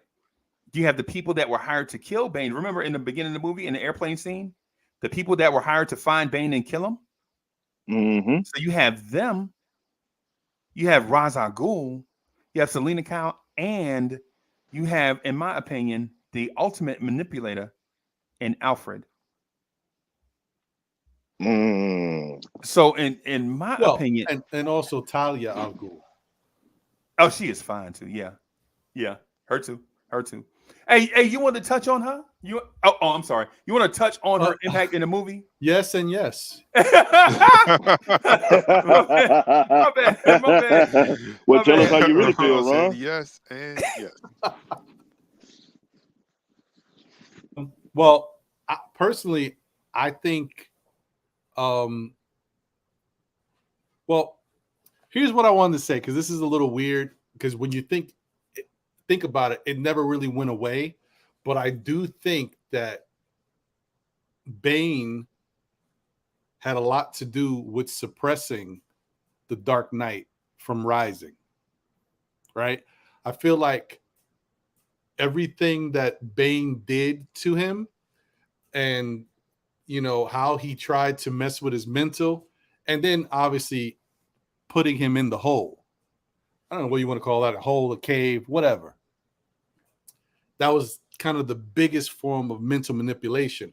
But based on, you know, this is where you wonder, because Bane is like a means to an end. You know what I mean? Like, even though he was orchestrating a lot of what was going on, you know, I feel like Talia was still the one pulling a lot of the strings. Right. And, you know, we know the interesting thing, which no one saw coming, was that whole thing about getting out of that hole. And, you know, how was Bane able to do it? Later finding out that it wasn't Bane who was able to get out of that hole. Right. It was Talia. Right. So, Right. I mean, just the fact that alone, that, and that made me wonder how'd she, because I forgot part of it, like how she got in the hole to begin with. Right. She was born. Was that a mental manipulation from her father? She was born there, right? Yeah. But but her father was Ra's al Ghul, so I'm like, you know, why would he even have her in that situation? Why would she be in that? Was that his lesson to teach her, you know, about her inner self and how to fight and get out of something when you think you're trapped and your spirit is broken? Ra's al Ghul was a mercenary that worked for a guy, and he fell in love with the daughter and had a baby with the daughter. And so they banished Ra's al Ghul, and they put the daughter in the hole where she had that. Selena. Okay, I got it. All right, now that makes sense. I get it. Okay, all right. But so my point was, when you think about it, I think, you know, you said the whole thing about antagonists and musical chairs and all this, and I agree with you. There's so many different people who were antagonists in this movie. But when you think about her character, I think she was really, I see you say that Alfred could be the master of manipulation, but I feel like she might be the master of manipulation as well. Can there be more than one? Because the way she orchestrated everything, and then she betted him. When she betted him, I knew she was like, damn, she really got him now. His eyes, his nose is open. Right. You know, and for all of that, and in the end, that it seemed like she had a level of decency, but she didn't. No. That's the thing. Like, so I feel like she was, I felt like she was the real, I mean, Alfred maybe as well, though. I see your point. I never thought about that. But I just, definitely think she took it to the next level, man. She was cold-hearted. So I think she was the same as the Bruce Wayne character. Only difference is she's on the opposite end of the spectrum. Like, she watched her mother get killed in that hole. Right. And for her to get out of that hole, she, as a child, because grown men weren't successful in getting out of that hole. Right. Remember, Bane didn't escape from that hole. So she has something on the inside of her that Bruce Wayne didn't have, or Batman didn't have, until he was put in that hole. Right? So she was more. But Batman didn't get out of a hole, bro. Remember, Batman was retrieved from the hole. Yeah. That's a good point. So Batman was never able. Batman nor Bane. It's the reason why her escaping the hole is paramount in our thinking about this storyline. Or maybe I just stepped on everybody's feet. My bad. Yeah, no. You make a good point. In the beginning, like in his journey, when he falls in the hole fall in the well as a youth, yes, his father came down and got him, right? But when Bane put him in the hole, he had to get what inside of him what she had, because you notice all the men that tried to get out of the hole had a rope tied to them. They had a safety net in case they didn't do it. The child didn't, and it was a child. So you know that child was born into something that was like, yo, I cannot stay here. I have to make this jump, because if I don't, I die. And it wasn't until Bruce or Batman got that in his head that in order for you to get out of here, you have to be willing to die. Yep. And you know, you don't want to step on. I don't want to cut you off, Chuck. I want to make sure you're done before I jump. Yeah, I'm done. I'm done. So, and I like when you put it on that. So I'm gonna come back to that. But I want to touch bases on the Batman, Catwoman, Selena Kyle, and Talia al Ghul. All three of them have one thing in common. All of them were damaged. And damaged people have a tendency to come together and find solace being damaged. They can it comes together. So in some ways it was healing them. But also both of them, I put them in the BBD category. What I mean by that is that girl is poison. Never trust a big butt and smile in that situation. You know, so because that's what the whole thing. Because we already seen what she did with Selena. Selena, you could in a situation you could offer her money if she's going to take you down. You could offer her money. She's like, "Oh, I'll take the money. All right, peace be with you. I'm out," because she was about the money. Right. That means her loyalty is to that dollar bill at the time, as we saw in the movie. I'm not going to get ahead. Just leave it there because I know Freezie want to bring that up, so I'm just going to leave it at that. And saying what, but with Talia being in that hole, being born in a hole, and being exposed to a kill or be killed, strength and ruthless situation as a child from day one, she was already wired a whole totally different way than Bruce. Because like you said, Freezie said it, Bruce had to be helped out of the hole. Right. Ron, you brought it up. She was a child that jumped without a rope to get out of the hole. Right, All the other guys had the rope on them. So she was already at a point in her, she's already at a point in time in her life that death didn't scare her. She had no fear. There was nothing to hold her back. Nothing. And she believed that she could make it. Exactly. I don't want to gloss over that too. Yeah. Because and she had the mentality. Anything she did, she's gonna make it. Right. And see, no inhibitions. And that's why, and so Chuck, that's the reason why, because I believe your point, right? I just wanted to clarify my position on it though. When Bruce fell into the hole, I don't think Thomas Wayne saved Bruce Wayne out of the hole. I think Bruce Wayne died in that hole. Thomas Wayne emerged from that hole with a young Batman. That's the part that I've been getting at the whole time, right? Okay. And so Wait, so you mean the hole or the well? The well. I'm sorry, the well. Oh, The well. Right. And see, while we saw Bruce Wayne escape from the hole, right? I think now you see the emergence of a Bruce Wayne finally catching up to the young Batman because Bruce Wayne. You see what I'm saying? Because like in the beginning of the stream, I was saying that I believe that Bruce Wayne died in that well, right? And Thomas Wayne saved a young Batman out of that well, right? Oh, not even Thomas. Was it Thomas Wayne? That wasn't even Thomas Wayne that saved him out the well. That was Alfred. Alfred. Okay. It was Alfred. Alfred. Okay. Alfred. Okay. My Yeah. I'm sorry for getting the characters mixed up. But yeah, man, it's one of these deals where everybody in this whole thing is damaged goods, right?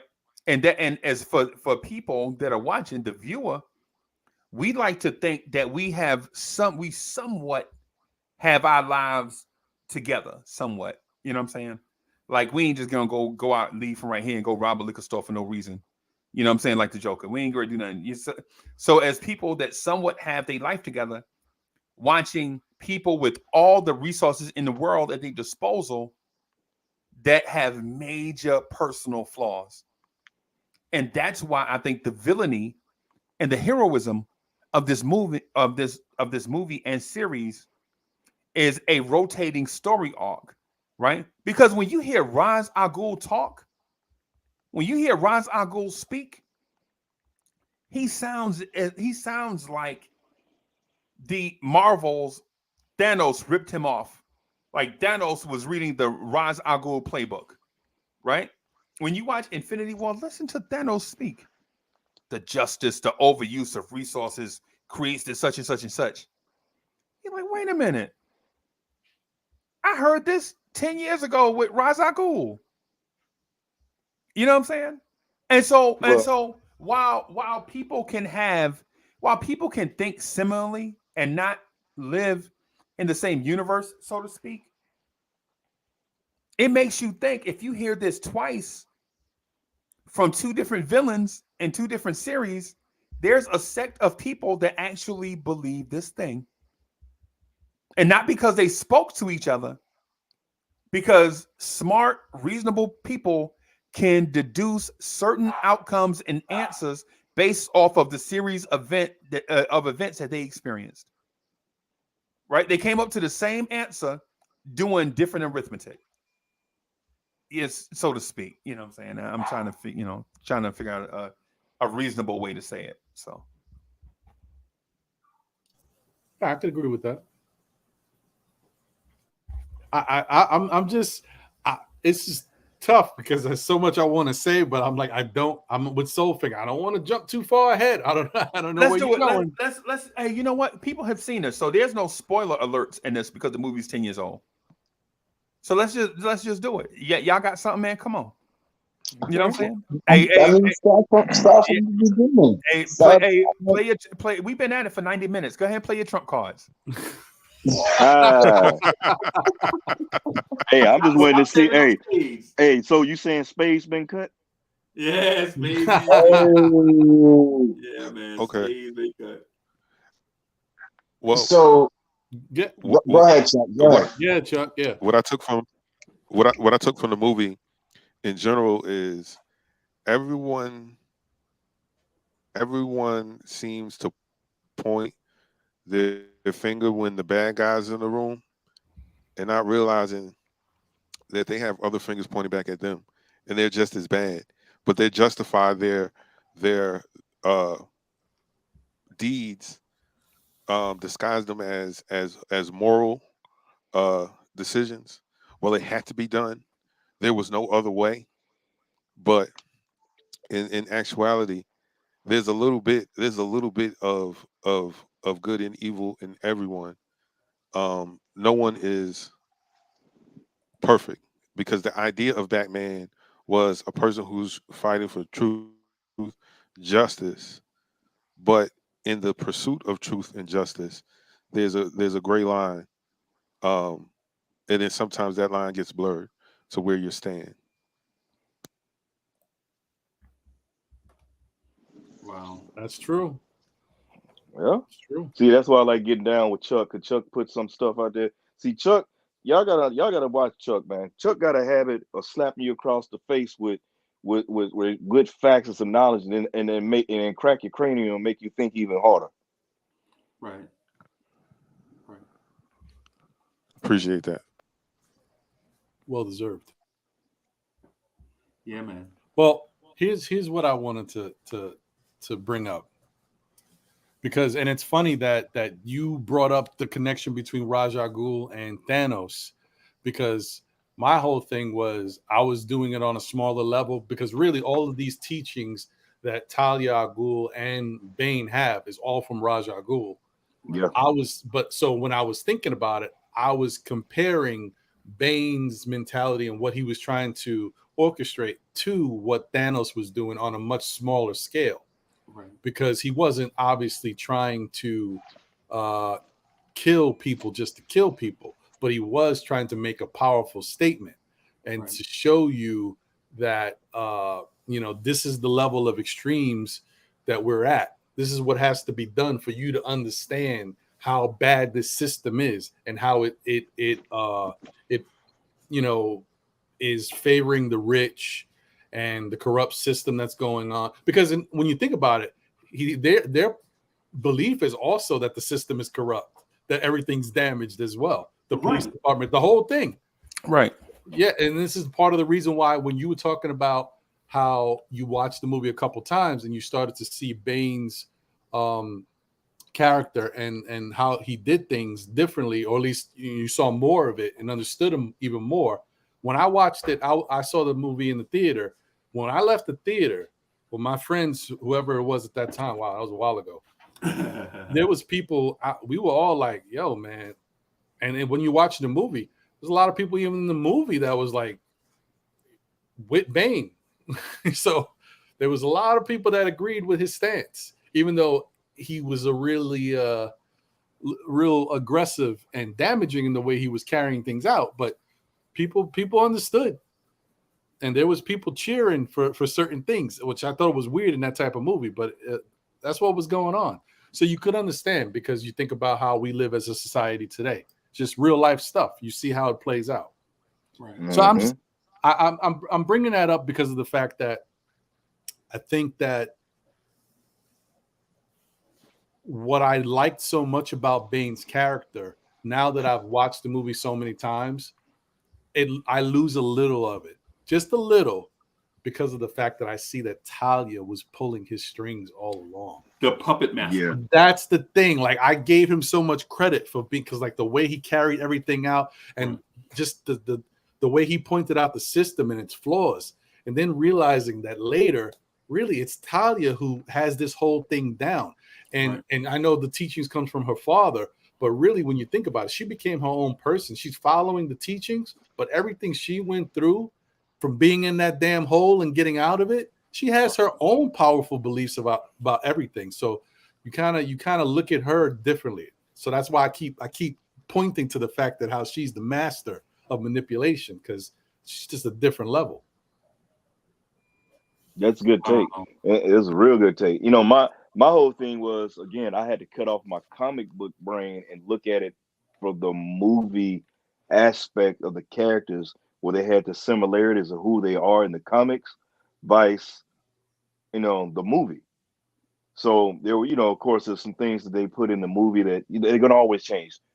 DC's done it, Marvel's done it, so they can't go by the book that way. So you got to keep that in mind. Now, when you're talking about Tyler, how she was a G about it. Really, if you look at it, she had Bane. You had this menacing physical monster wrapped around her little finger, and she was, like you said, it was the puppet master. She was the puppet master, and everybody thought it was Bane, but it was really her behind the scenes.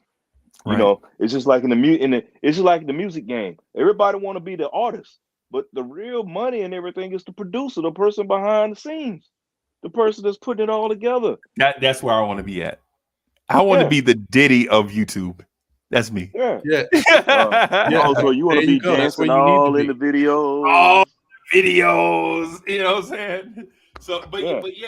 So Chuck, hey, Ron, I'm gonna get to your point right now, but I want to get to a point with what Chuck brought up, and it's perfect, right?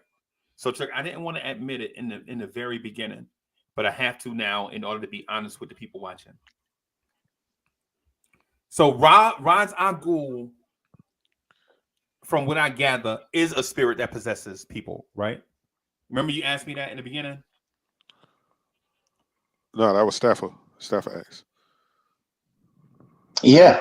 That was him. Okay. I'm sorry. Hey man, I'm not perfect. All I want to do is dance all in the videos. You know what I'm saying? No. But so the thing I want to get at, the thing I want to point out to y'all is this. Hey, look, Freezer, we're not about to go to Harlem and get some Cambodian breast milk now. No, you about to know. I need a coconut icy. They only sell it at Coney Island. That coconut icy, I want it from Coney Island. Y'all not allowed to take the bus. remember Diddy did that? He was like, "Yo, I want y'all to walk to Coney. Are you crazy?" But what I was gonna get to is this: Talia escaping from the hole. I don't know if y'all noticed this or not. That was a little boy. Yeah. Well, yeah. Right. So that was a little boy, right? So what I'm getting at is I think the spirit of Talia made that jump thousands of times, right? And only that one little boy escaped. Like her spirit or whatever. Just, am I wrong? Oh, am I off? You getting real deep now. Yeah. Right. Am I? So what I'm getting at is her trying to get out of that hole where she was placed. She all these, you know what I'm saying? She possessing all these. So it wasn't only the men because I think Talia may have possessed those men too to try it, and they failed. Mm-hmm. Trying to get out of this place was a dungeon of spirit and not a dungeon of body. You know what I'm saying? And maybe I'm wrong. Maybe I'm off. Maybe I'm off. Right? You're And right, so Ilmatics. You're right. I forgot about that. it's sacrifice, and that's why she went back and got him. Right? Yeah. All right. Well, she said it even in the movie. She said it that he protected a woman and he got his face. That's why he was wearing the mask. Now, granted, we know why he wears the mask. Again, you have to separate yourself from the comic lore. Right. That's what's going on, because the movie you didn't see him hitting juicing himself with venom. Right. So, but it was just the physical. Like I said, Chris Nolan wanted to make more of what he did. Now, when it came to Bane and they talked about the whole, this is how I kind of see the whole as a representation. If you can make it out of that hole, you can survive that hole, get out of that hole, you can do anything. You can overcome, you've overcome your fear, your any inabilities you may think you have. And it was also like, in some cultures or in some movies you've seen, that was a rite of passage. Right. If you escape that, you are now, you are, if you go out and kill whatever, you are a man. If you got out of that hole, you're a man, you're a warrior. And the psyche has changed, because when you went in, it was a rebirth to get out of that thing, not just a survival but a rebirth. A So rebirth you of went, what? A rebirth of what though? it's more of a rebirth of who you are, Of from spirit? for a soul, your spirit. Okay. Yeah. So granted, she was born. Even Bane said, "I was born in darkness." Right. He told you what it was. I was born in darkness, Right. and he came out. He He said, still but lives in it. Tom Hardy got that off too. Tom Yeah. Hardy, I mean, to only me, only when he said that, it was better than when the Joker said, "Have you ever danced with the devil in the in the pale pale moonlight?" moonlight. I Yeah. think Now, him. He was, I was born in darkness. When he was saying, bro, I was like, yo, it was good. that was It was good, fire. but Born the in only problem I had, darkness. with that was he sounded like Sean Connery, man. Yeah, he sounded like Sean And I Connery. was like, granted, like I said, if those who don't know who Bane is he's of Latino descent. He's Latino, Yeah, Spanish. yeah. But they switched it up for the movie than what it was. It's just that he could Scottish. have come up with a, yeah, he sounded like Sean Connery. That was the only thing that was messing me up, man. That was the only thing. But that line was fire. Yeah. And another thing he told him, he said, it was one other line. When he told him, he said, "I am Gotham's reckoning." That line right there I was like, damn. Tom Hardy got that off, bro. Let me and just so that we can, I just want to take a breather right here, right? Just want to take a breather right here, because we can get in depth in this movie, but I want to ask y'all a question to lighten it up a little bit and then get back into it. Kind of Right. like when you swim in laps in the pool, you come up for a breath and then get back to it. But how did y'all like the acting of the actors in this movie?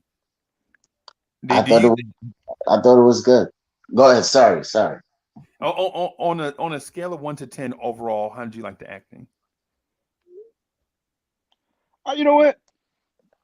Well, you know what? I've always going, look, Ron. I see it. Ron. I'm gonna let Ron get up on this one, because Well, I see the wheels turning. I'm I'm gonna go last. I'm gonna shut up. honestly, I think there's a reason why this particular franchise is so highly respected. The first one set the tone, right, but it didn't have the teeth that 2 and 3 had. Batman 2 and 3 Begins. took everything to another level. Yeah. So you give credit to Christopher Nolan for what he put together, the writing and everything, but it's also picking these actors and the performances that they put together and carrying out the roles. Right. I think they were. I mean, honestly, in Dark Knight Rises, I give them an 8 out of 10 because for me,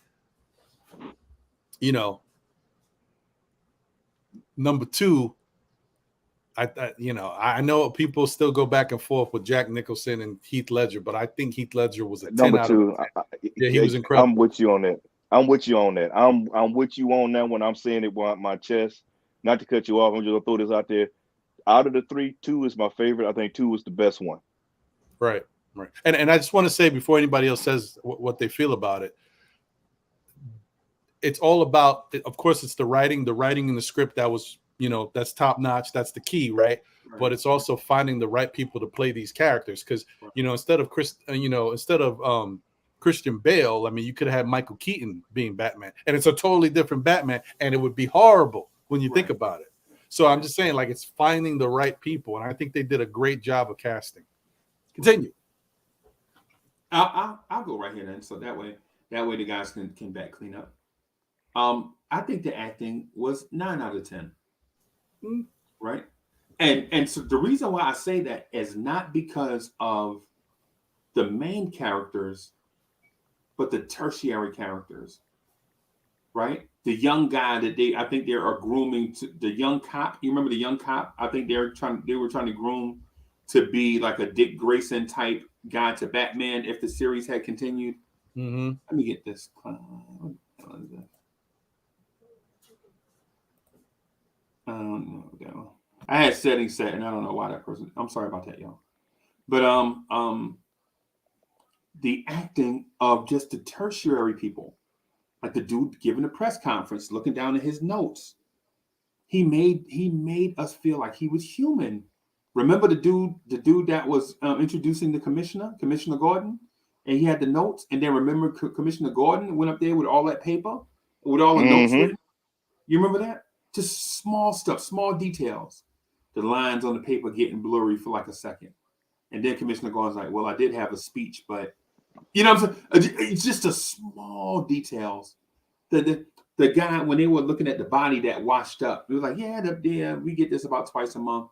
Oh, this is Jimmy from the group home and blah, blah, blah. The acting in that scene that had nothing to do with the main characters, to me, was excellent. Because they portrayed people that had an emotional attachment to this body that washed up. Yeah, I know that guy. And that had nothing to do with the Dark Knight. It had nothing to do with something. I'm talking about directly. I'm talking about in that moment directly. Now, it had something to do with him, but I'm talking about in this moment. Yeah, it had nothing to do. Yeah. And so I think the acting was 10 out of 10 because when the movie first came out, I remember people were you just raised your score. You said 9 out of 10. So you love it even more now. Now that you're thinking about it, Yo. you're like, you know what's even better than I thought. No. I'm talking about in that scene. Oh, I got you. In that scene, it's a 10 out of 10 because what it does is it basically sucks you into that world, right? Because we all look at superheroes and we're like, yeah, the superhero gonna win regardless. You know what I'm saying? But look at everyday people trying to figure out normal human everyday stuff. To me, the acting in that portion was top notch. You know what I'm saying? Right. And so just to touch on this real quick, the secret actor that they was talking about playing Batman and Batman Begins, I heard a rumor of Hugh Jackman being Batman, right? They were coming off. Marvel had this dude playing Wolverine and a whole bunch of stuff, and people was like, "Oh, they'll never pick an Australian actor to play Batman." Surprise! They did pick an Australian actor in Christian Bale. You know what I'm saying? And so they're like, man, they'll never pick an Australian dude. Dude talk funny and blah blah blah. You got, and so I agree with the acting choices, like Batman. Because think about Christian Bale was ripped, but he wasn't jacked. Yeah, you feel me? Like Christian Bale didn't look like Thor. You feel me? And Christian Bale is smooth enough to pull this stuff off, tumble enough to get in fights and be believable. But I think Christian Bale's portrayal of Batman is more an A+ for vulnerability, more so than a high grade for being the toughest guy on the planet. Right? He You know, was tough. yeah. You know, And- Freezy, yeah, it's funny you say that because I was just thinking when all the Batmans and all like that portrayed throughout all the the movies how they put them in.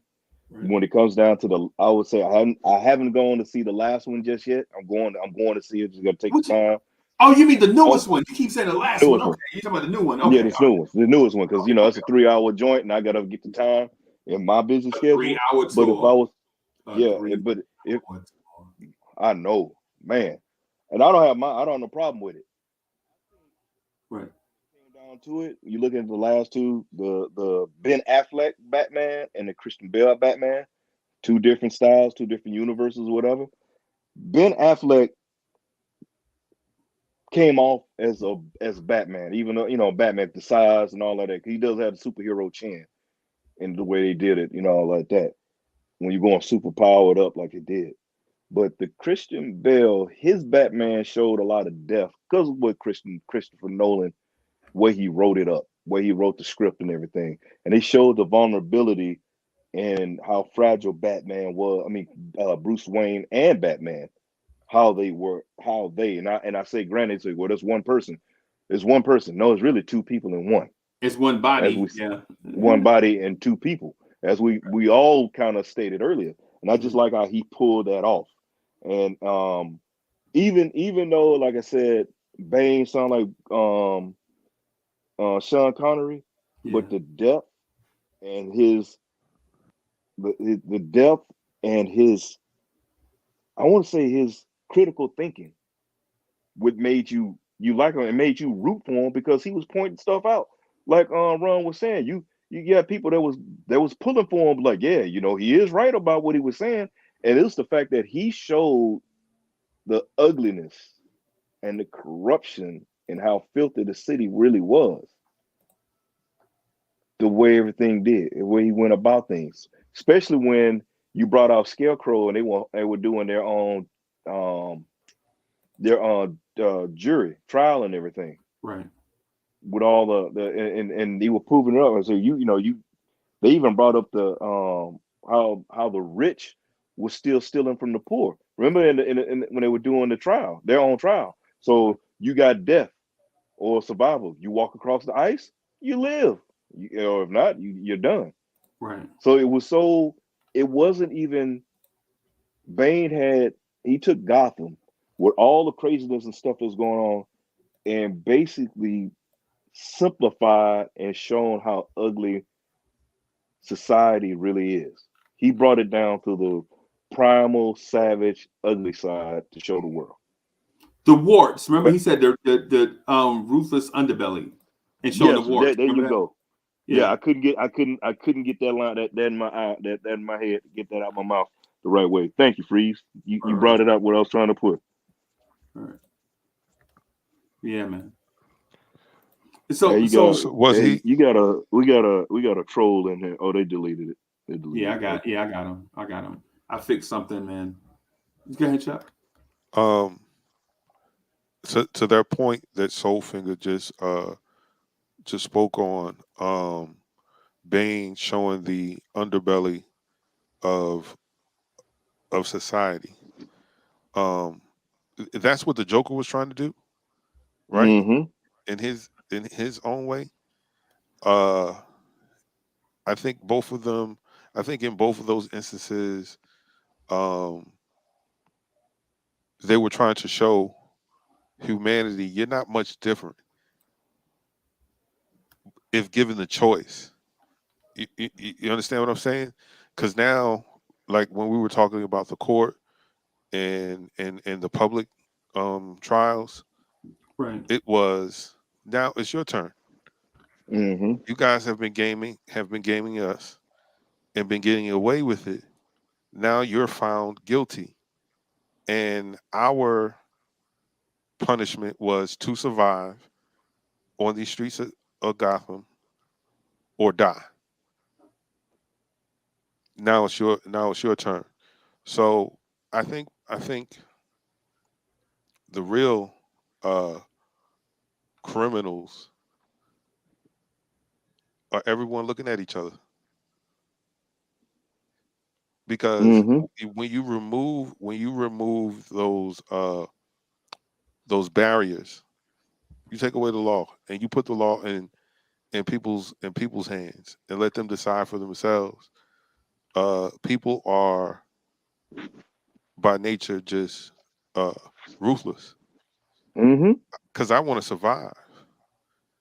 And a lot of the people that were in power that were taken out of power, they were the same way, but they had the law and justification on their side, you know, of why they did what they did, why Wayne Enterprises uh, was the way it was, because there were people greedy, people that wanted more, Right. people that exploited the poor, uh, Mm-hmm. people that funded wars for their own personal gain. Yeah. But the guy who is born into a situation, let's just say he decides to sell crack. Society is pointing at him and saying, "You're wrong for that. Right. Mm-hmm. Look what you're doing. You're You're destroying destroying the your neighborhood." community. But he's trying to survive by any means necessary. But the same people that were pointing and saying that he's wrong, and here are the laws to put them in prison, are the main ones funding, allowing ships to come through uh, customs, allowing planes to load the stuff up. So I think in this movie, what we see is that the system is flawed, and the people that are upholding the system, even even the guy that y'all call hero, he's extremely flawed. And what Bane thought was going to destroy him, this is his rock bottom. This is it. He will die in this hole because he doesn't have what it takes to get himself out of it, right? Right. Because he was privileged. He But don't know. daggone it, Chuck, you all up in my head. I'm sitting there thinking about where you going. I'm not gonna say anything because I got a feeling you go. I know you about to go where I'm already at. All right, well, let me hurry up and get there. He was privileged. So what Bane thought was his grave ended up being his rock bottom. Anybody knows if you're dealing with something and you need whether it's alcohol, anger, drugs, whatever it is, they say you can't get better until you hit rock bottom. And what he thought was going to destroy him was actually his rock bottom because he had he had all of the attributes of except one that allowed the child to get out of that hole. And he had to go through that to develop that to get out of the hole. And like Uncle Freezy says, and Bruce Wayne came out of the hole this time because of the outcome of the movie. He left. He left all of that behind because when you get into things, you have a certain perception, like, okay, it's supposed to be this way. You have ide, uh this ideology that, this is how things are supposed to work. A 1 + 1 = 2. But then as the series progressed, he realized it's not as simple as 1 + 2. Mhm. Man. Sometimes you have to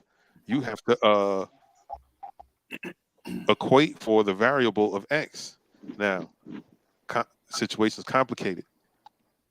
It's not as black and white as it's supposed to be. And in the third installment, it is so distorted that this guy doesn't know which way is up. Right. And the villain thought that was enough to break him completely. Right. And what it did was bring him back to reality, Right. to know that one man can't do this. Right. One man can't save everyone. One man can't save a million people because he got two arms.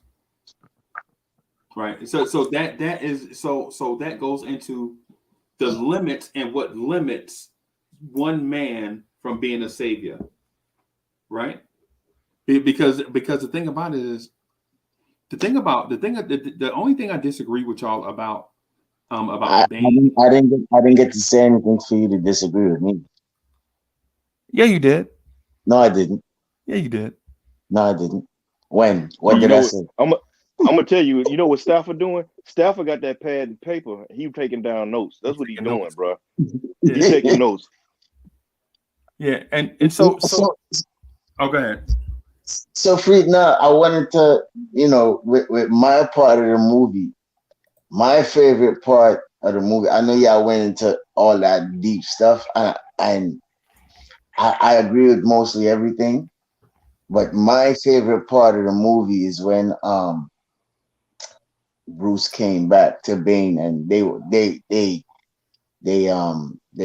buck up in the center, and they saw each other, and Bane was like, "So you have come back for your city."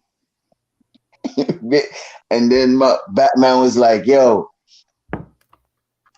nah, I ain't come back for the city. I come back to stop you." And they just start getting into it. And then another part of the movie that I liked is when Batman was beating on Bane and telling, "Where is the trigger? Where is the trigger?" And at the same time, he told homegirl was like, "Yo, lock the door, close the door." Not even know that she was the trigger. That turned the whole storyline from right there, because all along we thinking that she was on Batman's side, when all along knowing that she was the one that's pulling all the strings behind Bane and everything else, as everybody was mostly saying. So you love the reveal? Yeah, in a sense. Nah, I mean that was a great part. Yeah, the reveal was dope. I mean, like I said, that the points to the whole master manipulation thing. Like, I mean, talk about taking it. That's the thing about Batman's character, and I don't want to go off because I know Freezie was about to say something, but damn near gets manipulated in every movie. Like people stay manipulating Batman. So, Right. Go ahead, Freezie. What were you gonna say? Oh, unless you're done, Staff. I mean, if you're not done. That's that. Yeah, but overall, I will give the movie an 8. I love Catwoman. I mean, her character came in and saved Batman when Bane was about to knock his rocks off. Right. And I like who played the commissioner. I mean, all the actors, as you're saying, Freezy, that they put together, Right. was well put together. Right. You know what I mean? And I think if there was to have a Robin, that police officer, I think he would be the Robin. Right. Well, and just to say something, think about it, guys. This is a superhero movie. Right. And you've got Christian Bale, Tom Hardy, Gary Oldman, Michael Caine, Morgan Freeman, you know what I mean? Matthew Modine, Cillian Murphy, Liam Neeson. Like, these are like big actors to have in a superhero movie. So that just shows you the quality of the cast. Yeah. And yeah. A big cast. I think the cast had to reflect the writing. Yeah, correct.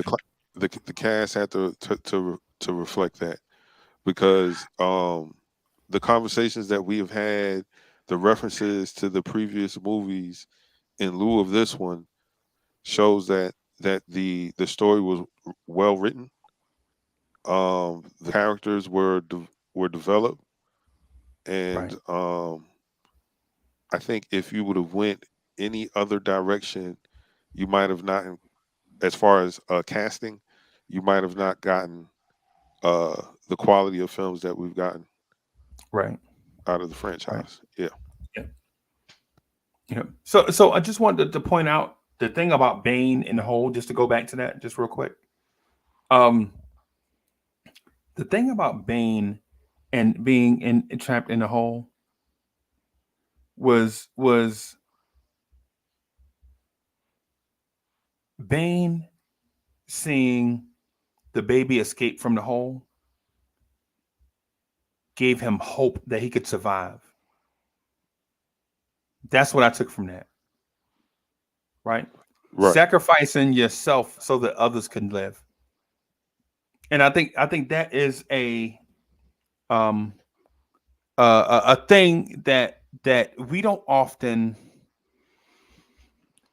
So I'm a veteran. So when I see stuff like that, it touched me in places like in my heart where others may not see it. And I'm not saying that others are flawed. I'm just saying I just see it differently. Right? When you see one person sacrifice themselves so that others can live, it gives you that, gives me that thing of hope that we are sacrificing for the greater good. And so for the record, and this is just me throwing this out here, the greater good is all about your perception, not just in general. Like people like say, well, the greater good is well, when two countries go to war, both sides feel like they're sacrificing for the greater good. You know what I'm saying? You don't go to war, you don't fight nobody if you don't think there is a positive outcome.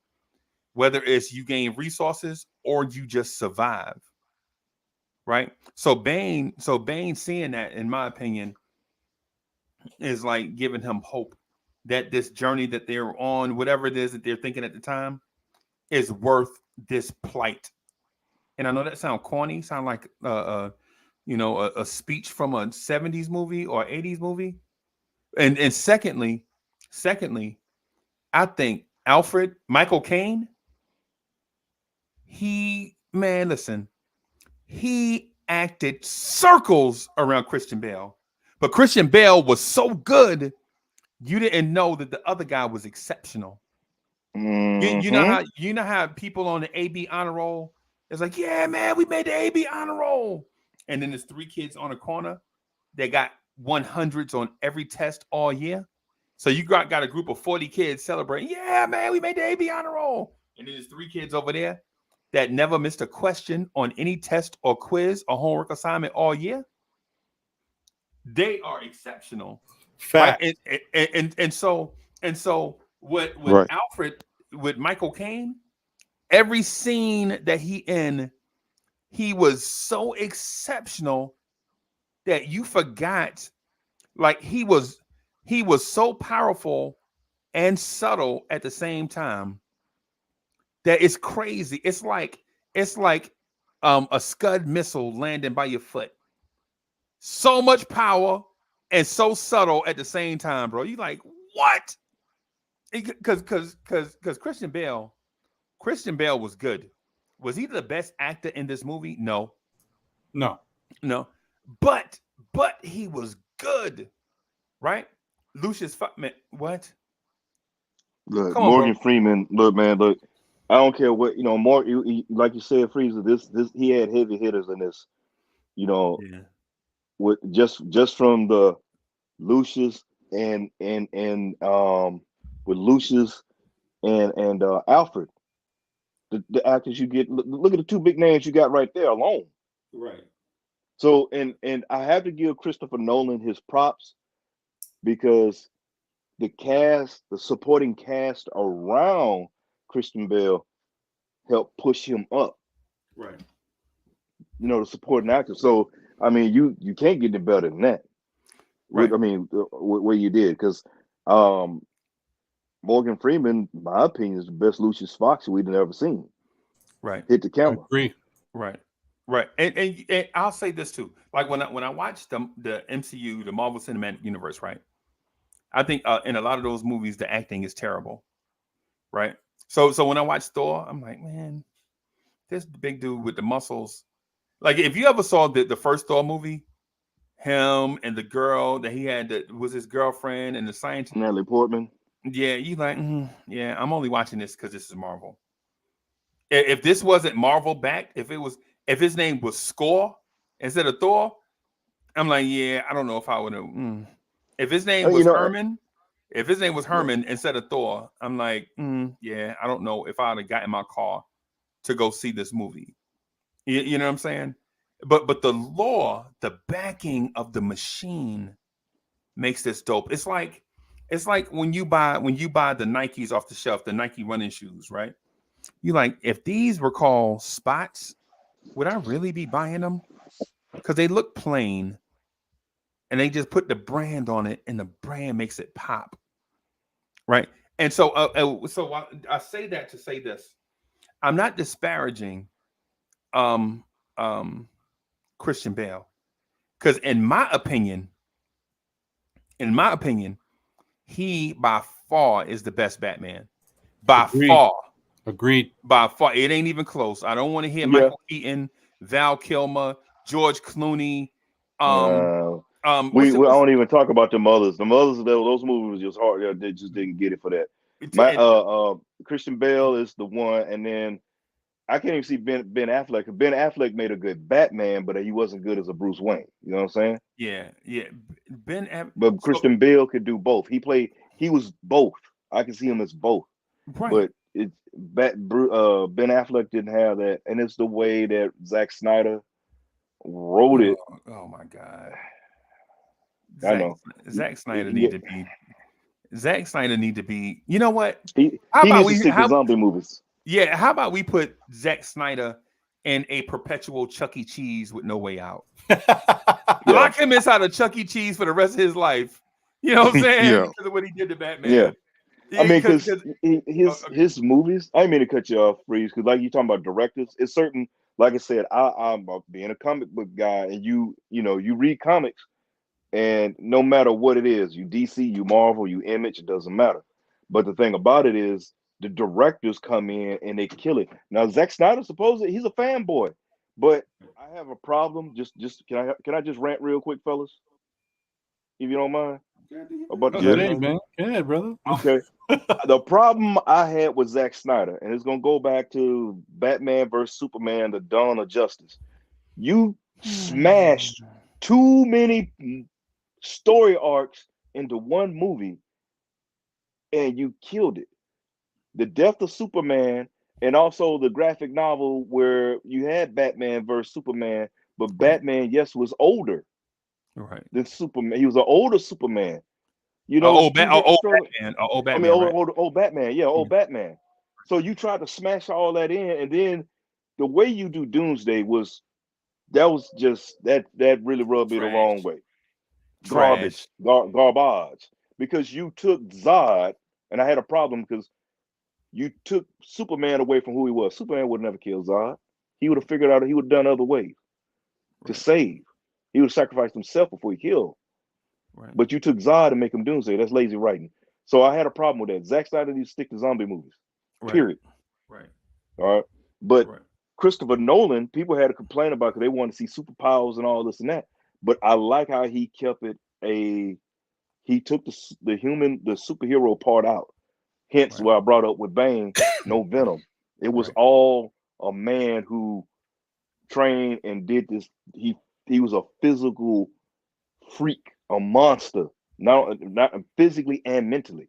So he wrote it very well, even with the Joker. And like I said, his Joker was the most conniving, the most terrifying, the most believable, because you could actually see somebody like that Joker, man. Right. You know, it was just, and then too, he nailed it. Heath Ledger took that to a whole. Rest in peace. Heath Ledger was man. He stole that movie. Right. Well, and not to cut you off, Soulfinger, but to get back to Freezy's point, or where he was going with regards to mentioning how Bale did a great job, and by far I agree is the best Batman. But I think that the writing was top notch, but I also think that Christopher Nolan's his direction is incredible. It's got to be, by far the best I've seen in like a superhero movie, because not only did he bring the best out of guys like Bale and the other ancillary cast members, but what he got out of Heath Ledger in the Joker role. Like, I think his direction is huge. It's not just the fact that these actors bringing it to life. It's Nolan's vision of how it should be portrayed, and knowing these are the right people to bring this out. I think that is key. And the only other thing I wanted to point out, and I wanted to say this because I always thought about it, but I never said it to anybody until right now. I think Christopher Nolan is owed a lot for his vision and how he took Batman to different levels with the humanity that he gave the character, and this the storyline and the arc and the different things that take place and how we think as people and the consequences and all that stuff. Because I think that had a direct impact on what Marvel did and why Marvel was so successful, because they were able to put the superhero fun stuff, exciting, powerful stuff together with some of that human storyline arc. Now, you might say you didn't see, like, you won't see it in like a Thor movie, right? But when you look at the Black Panther, for example, African Americans from Africa, Black people from Africa versus African Americans. You see the divide there, how it's not, you know what I mean? The Avengers movies. This is when I started. This is why, like, I started to really fall in love with Marvel. I always been a big Marvel person, but and now that I look back at it, I say, you know what? This has a lot to do with Christopher Nolan because of the way he took storylines with these superhero movies. When have you ever seen a superhero movie where now big part of the storyline is the consequences for them being superheroes? Oh, yeah, you helped save the world, but look at the destruction you caused. Yeah, you did this, but all these people died. We've never seen that before. Right. Yeah. And you know what? I touched on that run. If you look at how they're written and talk about the companies and how they write their stories, Marvel has been one to deal with a lot of issues from a personal. Somebody has issues of demon. They're dealing with some kind of issue, like a demon, like with Iron Man with his drinking. He was a straight up alcoholic. Yeah. You look at the Punisher. Punisher became the way he was because his whole family was murdered. And he didn't go to counseling. And he didn't go to counseling. Yeah, and he did what he did. And then my favorite title in Marvel, what got me really into comic books, really, truth be told, was the X-Men, because you can relate to them. They had a lot of characters you could relate to in the struggles. X-Men were dealing with, you're looking at the inequality.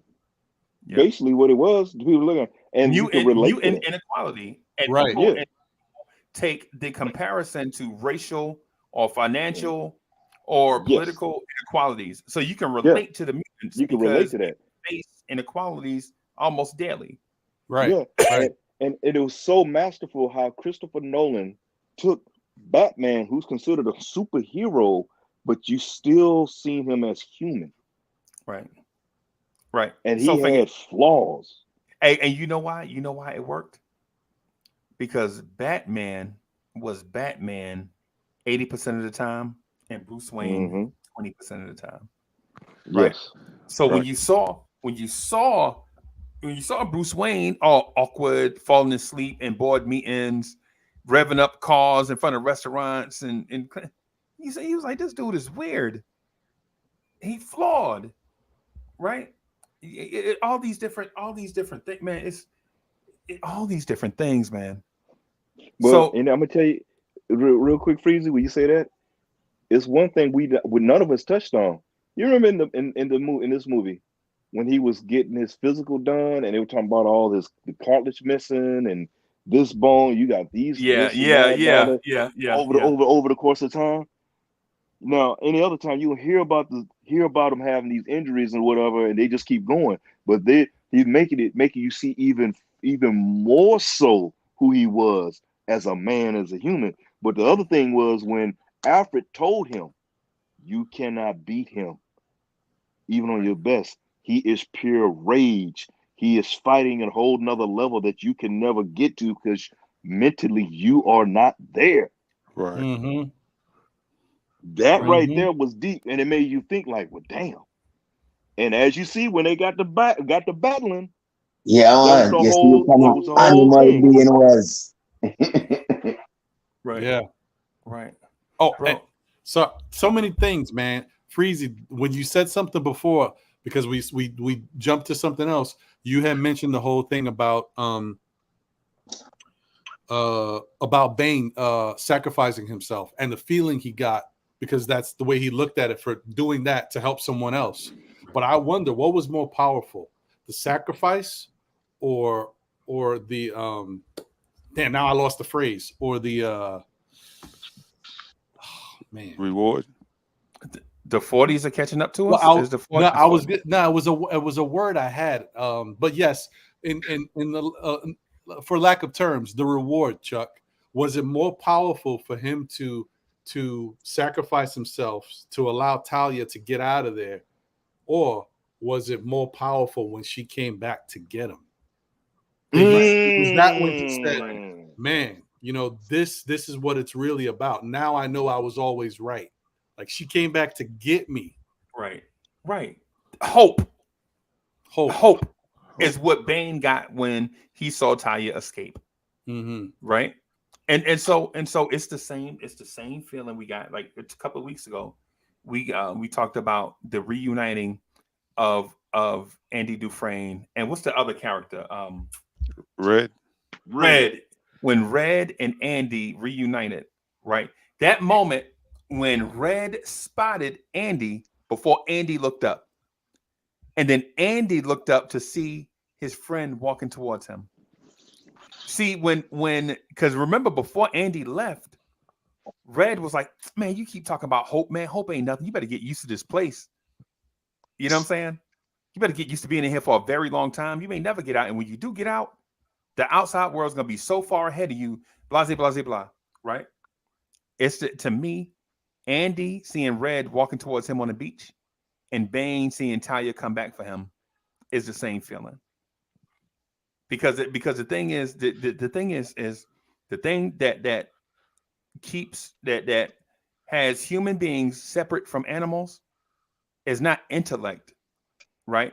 It's not resourcefulness, it's hope, right? And I know hope is a very overrated word, right? But the thing that makes us sleep peacefully, right? And think about tomorrow is because we hope tomorrow is better than today was. Yep. You know what I'm saying? Because think about this. You don't sleep peacefully at night because you think about intellect. Hey man, my intellect is gonna spare me for tomorrow.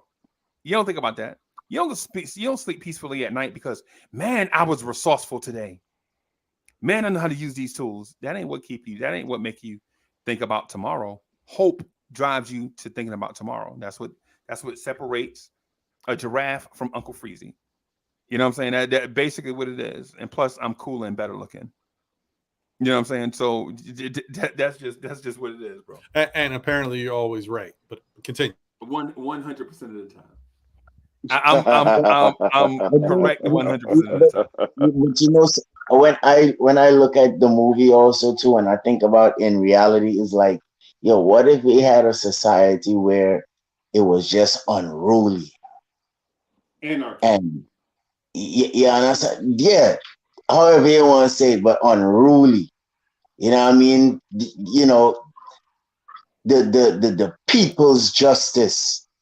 You know what I mean? The rich turn the poor. And yo, imagine living under a society like that. You know?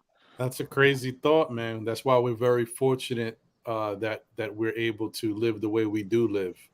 Got to appreciate every day that we're here with our freedoms. And yeah, but it definitely that's another reason why it's also another testament to the writing. Because imagine, you know, because these writers are so talented that they come up with these storylines, these plots, but 9 times out of 10, because when this is all fabricated, this is made up, this is your thinking about where this can go and what will be the impact of it. How many writers are actually giving you this type of storyline from their own personal experience? You know what I mean? Like, so. Well, in a sense, I am kind of telling you about a personal experience, because back in 1990 in Trinidad, it had this guy called Abu Bakr. He tried to take over the country, just like what Bane tried to do, try to take over the city. Right. Understand what I mean? And it worked out for a couple of days, and then after that was it for him. Mm-hmm. You know what I'm saying? So, and because the place was crazy at that time. You know what I mean? A lot of looting. You know what I mean? The prime minister getting shot. Back then it's called the Red House, getting taken over by all, you know what I mean, by a certain amount. It was a certain religion. I don't want to say anything, you know what I mean, to offend nobody. I hear you. You know, but yeah. Well, let me ask you, not to get into that, but when all that was going on, were people siding with the people who were revolting? Yeah, they had some people that justified what he was saying was correct. Oh, there you go. That is very much like the Dark Knight. Right. Well, the thing is, fellas, these writers are writing, like you say, you watching these movies. A lot of these are based off parody of society today. Oh yeah, what's definitely. going on in the world. Definitely. So you got to look at it like that, so you can take that. Yeah. Because what you were talking about, what happened in Trinidad, we've seen. I mean, it's throughout history. All this stuff, man. So you got to take how these writers are taking their view of society and the world, and how they flip it and put it into a movie, or vice put it into the comics, and go from there. I will, like I said, Christopher Nolan, the way he wrote it, he kept Batman close to his essence of who he is. Previous iterations, Tim Burton had his own twist, and he did his thing for what it was in the 80s, because that's what, it was a whole nother thing. And you had Jack Nicholson. Jack Nicholson was the old school style of Joker, Right. the way they wrote him. But now Christopher Nolan, fast forward, let's look at it now. We have that Joker that we have seen him become more of, and that we wanted to see, and the Batman that we wanted to see, because he was still a detective, but that detective side of him had to take a back seat to that darker side of him. To the Dark Knight. Hence, Vigilante. yeah, to the Dark Knight. There you go. And it was always the title of the movie was telling you what was going on with him in the beginning and where it was going.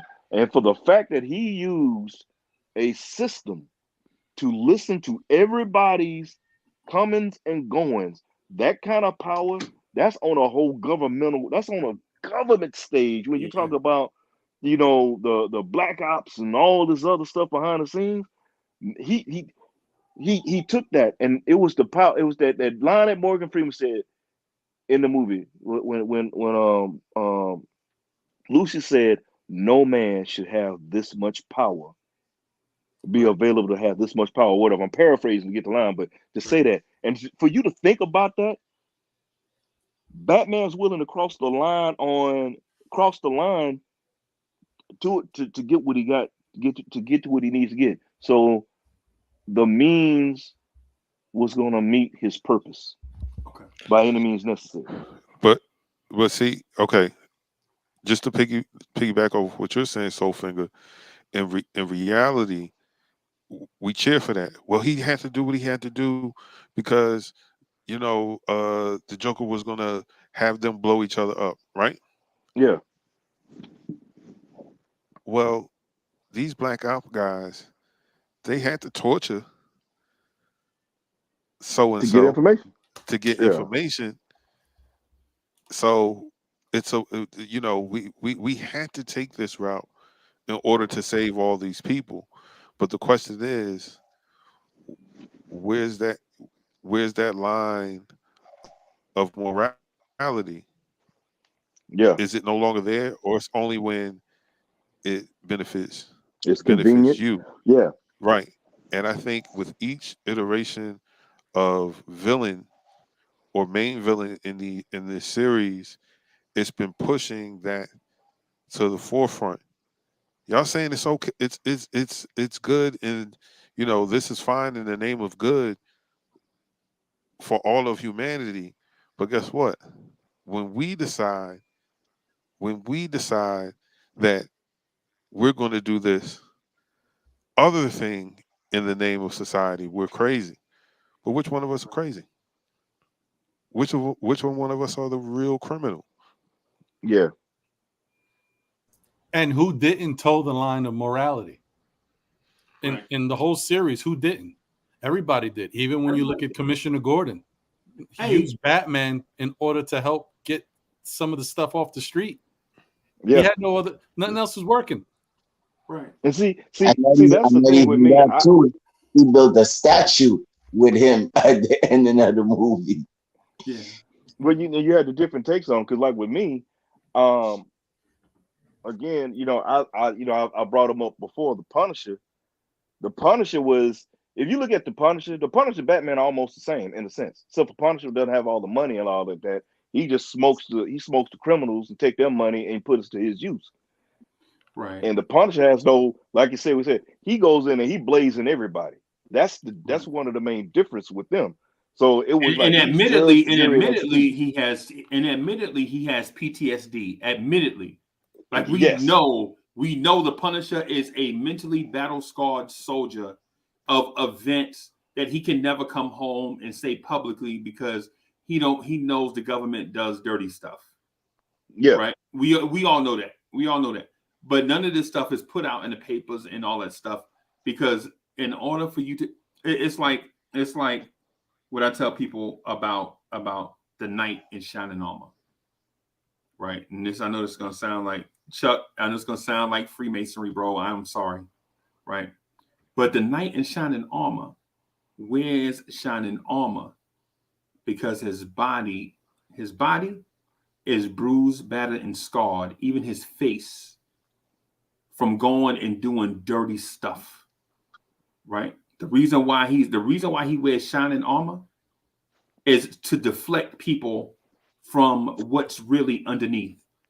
Because if the knight in shining armor took that armor off and people see all the cuts and bruises and remnants of broken bones and all this stuff from where that guy wearing the shining armor went out and did all the dirty work, all the dirty behind the scenes stuff, then nobody would support his movement. So you wear the shining armor, it's polished and clean. Little kids can see their reflections in it, right? It's beautiful to look at. But you wear that so that it's a facade, is what it is. It's a facade. You know what I'm saying? It's a deeper meaning. It's like the shining outer coat is what you want people to see. But what's underneath, as guys like Soulfinger and myself, beat up, bruised, battered, broken bones, scars, stitch marks, everything from the stuff that we've been through. You know what I'm saying? But we wear this shiny facade so that people will say, hey man, there's a veteran. I appreciate your service. Do you really? If you knew what my service was, would you really appreciate it? Yeah. And so that's the thing I'm getting at about this thing here, right? Is sometimes you have to trample civil liberty and keep it a secret, because if people knew that you were listening to their device so that you can triangulate your neighbor who is a kingpin or whatever, you'd be like, no, I don't want you to. Why you gotta triangulate my phone to find a dope boy? If the criminals were that easy to find, we just go get them. Mm-hmm. But we have to use these technologies and these resources in order to accomplish this mission. Because what happens is if you don't trample civil liberty at times, then your life would be worse. So just take us trampling your civil liberties for a moment so that your mall won't get blown up. And then you be running right, you don't feel safe. Because if your mall gets blown up, there are going to be financial consequences. And the financial consequences is not the fact that you won't be able to go find your favorite pair of jeans. It's that the store owners and business people will feel like your place is not safe and they won't want to come there. Now you have to get in your car and drive from Woodbridge, New Jersey, to Williamsburg, Brooklyn. Is that what you want? Is that what you want? So allow this trampling of civil liberties in, a little bit in order for your society to be safe overall. And you have to trust the people that are trampling your civil liberties a little bit, that they are going to do it far enough away from you where you won't be personally impacted, right? Like for instance, it's the question people ask, like a lot of us, we were sitting around in the living room and this movie called Enemy of the State came on, right? And so we watching it's about 30 of us in the house. Everybody, eating house parties, bro. We drinking wine, we smoking cigars out on the back porch, playing spades. Enemy of the State is on the big TV. The old man is in there telling lies. Yeah, man, I dated Marilyn Monroe in 1940. Yo, look at your line. You lying. Oh, man, you ain't never even seen Marilyn Monroe. Ah, yeah, I did. We used to call it Jean son. They did. You know how old timers be telling them whoppers, right? They're telling their whoppers, right? You know what I'm saying? And we like, and so the house party going on, and so the conversation starts. The government better not tap my phone. Really? I'm like, yo, if the government, and I'm not saying do it, I'm not saying, I'm saying begrudgingly, if the government got to do their thing in order for me to be safe when I go to the mall, then I'm okay with it, right? God, I forgot the Tom Clancy movie. It's a Tom Clancy movie where with Ben Affleck. Ben Affleck destroyed another movie. It was the Tom Clancy movie where they blew up the Baltimore Ravens stadium. Oh, when they was trying to get him to be the new Harrison Ford, and he bombed. Ben Affleck, man. Ben Affleck can't act like Ben Affleck, bro. But anyway. Although he was good in The Town, but continue. Well, Sum of All Fear? No. Yeah, the Sum of All Fear. Yeah, that's it. That's the one. That's the one. So the thing is like you saw a major event happen, and now after the fact that all these people were killed, the people in that space will never be the same, right? People won't want to go to football games no more because of no matter how safe you make it. They can have dogs, men and dogs patrolling the perimeter, and all these different things.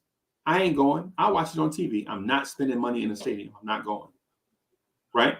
And so the financial impact of it, and so that's why I'm saying the civil liberty thing, if you can find that information, blah, blah, blah. So I'm gonna just rewind it all the way back to get to Batman and Lucius Fox. Right? What Lucius Fox didn't understand as a 70-something year old is that when he was Batman's age, we'll say 35, trampling of civil liberty was something like pulling over a car and patting people down and sicking dogs on them and stuff. That's a violation of civil liberties, right? But now when the threat is on global, like beyond local levels, right? Now you're talking about state level stuff, then you got to take into account that Batman has to do these things, or not only to save, for instance, the government would jump in and say, I'll use Brooklyn as a place just because it's the most populous borough in the state of the United States, in the country of the United States, right? If Brooklyn was threatened, you think they're gonna depend on the NYPD or the state police? No, you're talking about 3 million people. You think the government ain't gonna trample on civil liberties to save 3 million such and such people? Yes. And then will they apologize after? Well, such and such did it. He went rogue. They'll find a fall guy, a scapegoat, blame it on him, right?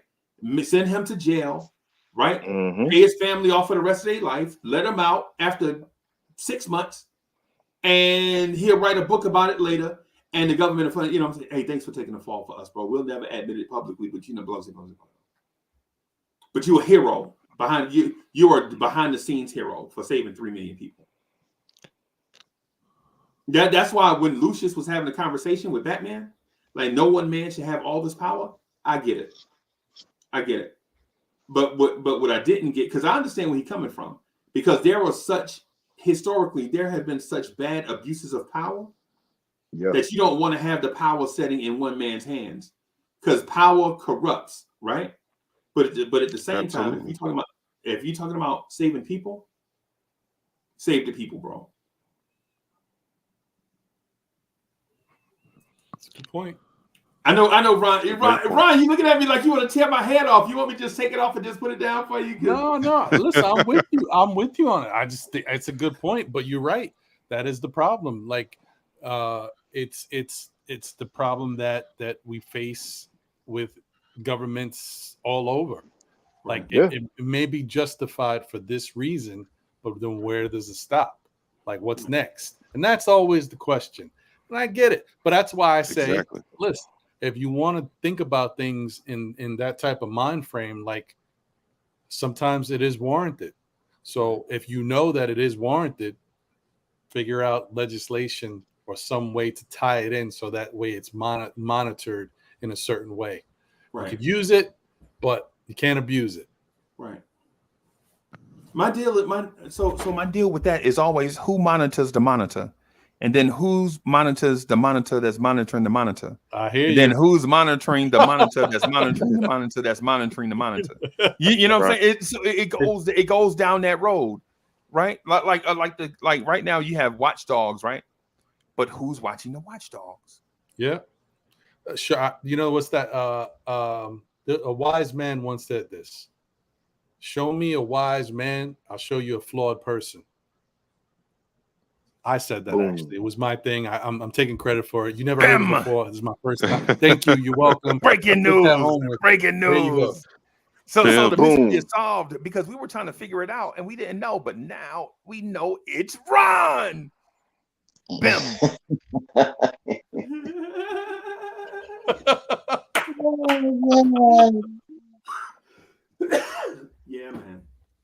Yeah, man. Hey, and so I just want to wrap up the Dark Knight Rises thing. I know we kind of been all over.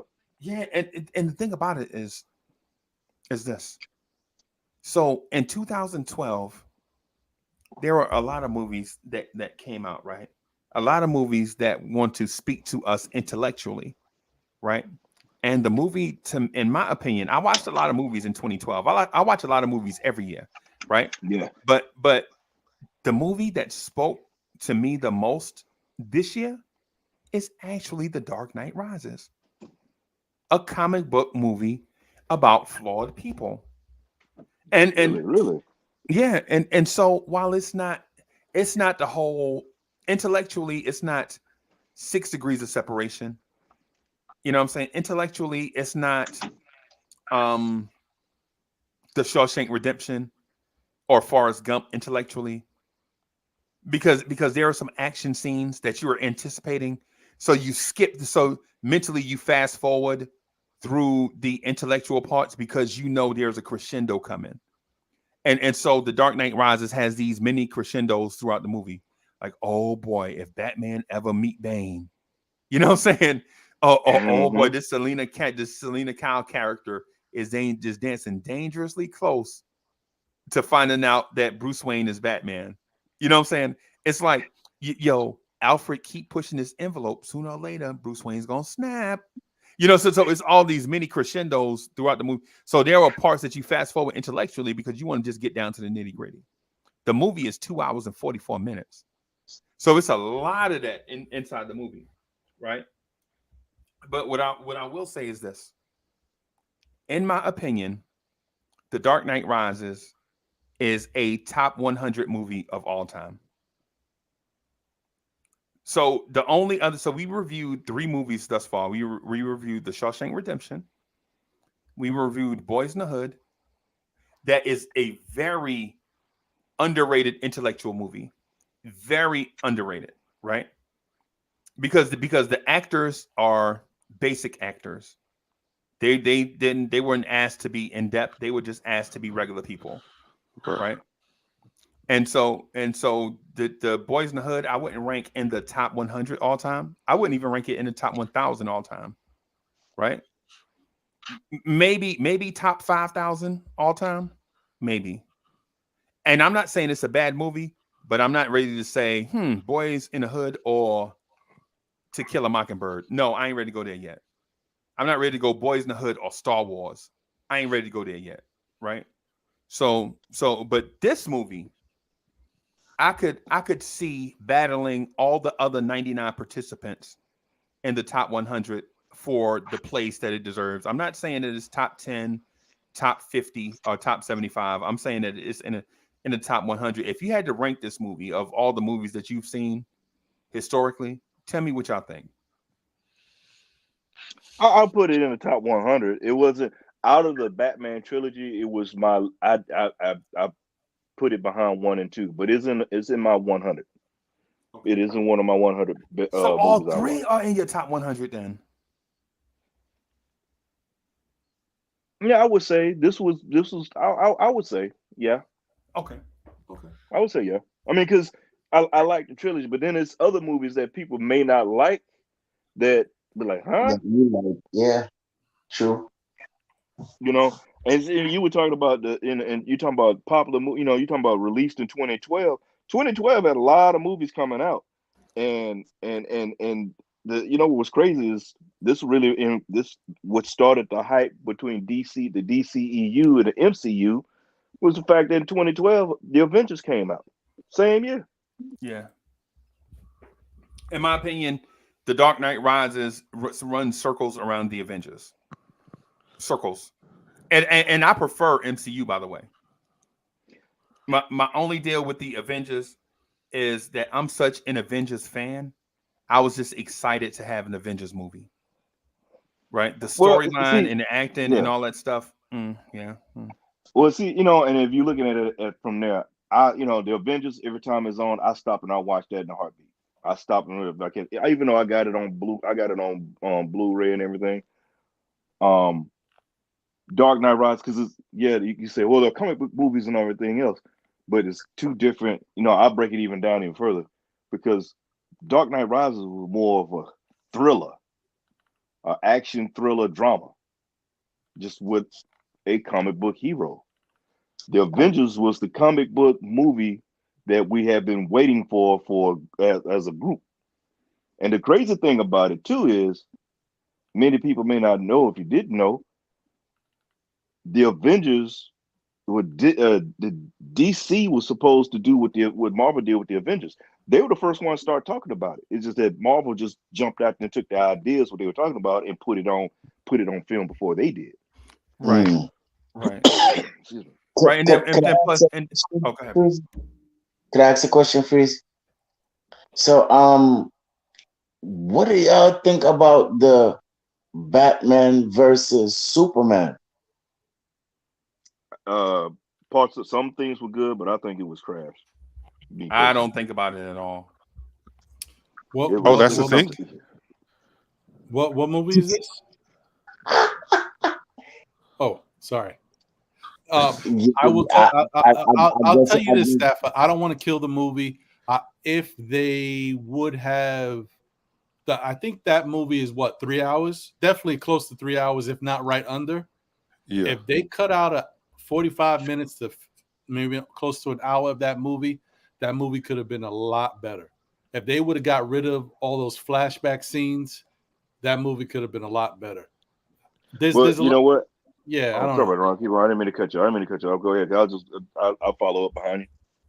No, that was it. That was what I was going to say. Okay. No, I was just going to say, Illmatic explained it best when we're talking about Zack Snyder. He's a visual director. Right. And his style, for him taking certain movies and going from there, because his style is a visual thing. He can't tell a story. And the way he gets down doesn't work for the for certain comic book movies. You need to have, if it's gonna be just straight out shoot 'em up, violence and all this and that, then yeah, you just find a title and go with that. But you can't do a complex thing like the Justice League. Try to do the Justice League and put your spin with all this that because I looked at it like this: you're trying to go darker, and you were trying to out Marvel by going darker and doing the things you did, but you didn't have a real good story story arc. However, if you've seen the uncut, the Snyder cut, it made more sense. But Right. it was still missing the mark. Yes, And big time. before you say anything, Chuck, I was just going to say that I think the biggest mistake that DC made was not really investing in Christopher Nolan and bringing him into the fold big time. Yeah. I think they got a little tired of where he was taking things. Of course, that storyline for Batman, it had come to an end. I mean, the way you were doing things and the way you had to kind of finish it at some point. But we all, lost out on his genius. And now that other movies have come since then, now you go back and you say, wow, those were really great. That's what always happens. Yeah, Chuck, my fault. I didn't mean to cut you off. No, you weren't cutting me off at all. Only thing that I would say is that the quality of the movies suffered from the writing of the movies. Like let's not front like Marvel wasn't stumbling in the beginning with some of the X-Men's and all of that. On that one, Chuck. Well, on that, Chuck, that was Fox. They just used the Marvel thing because MCU was a whole different thing.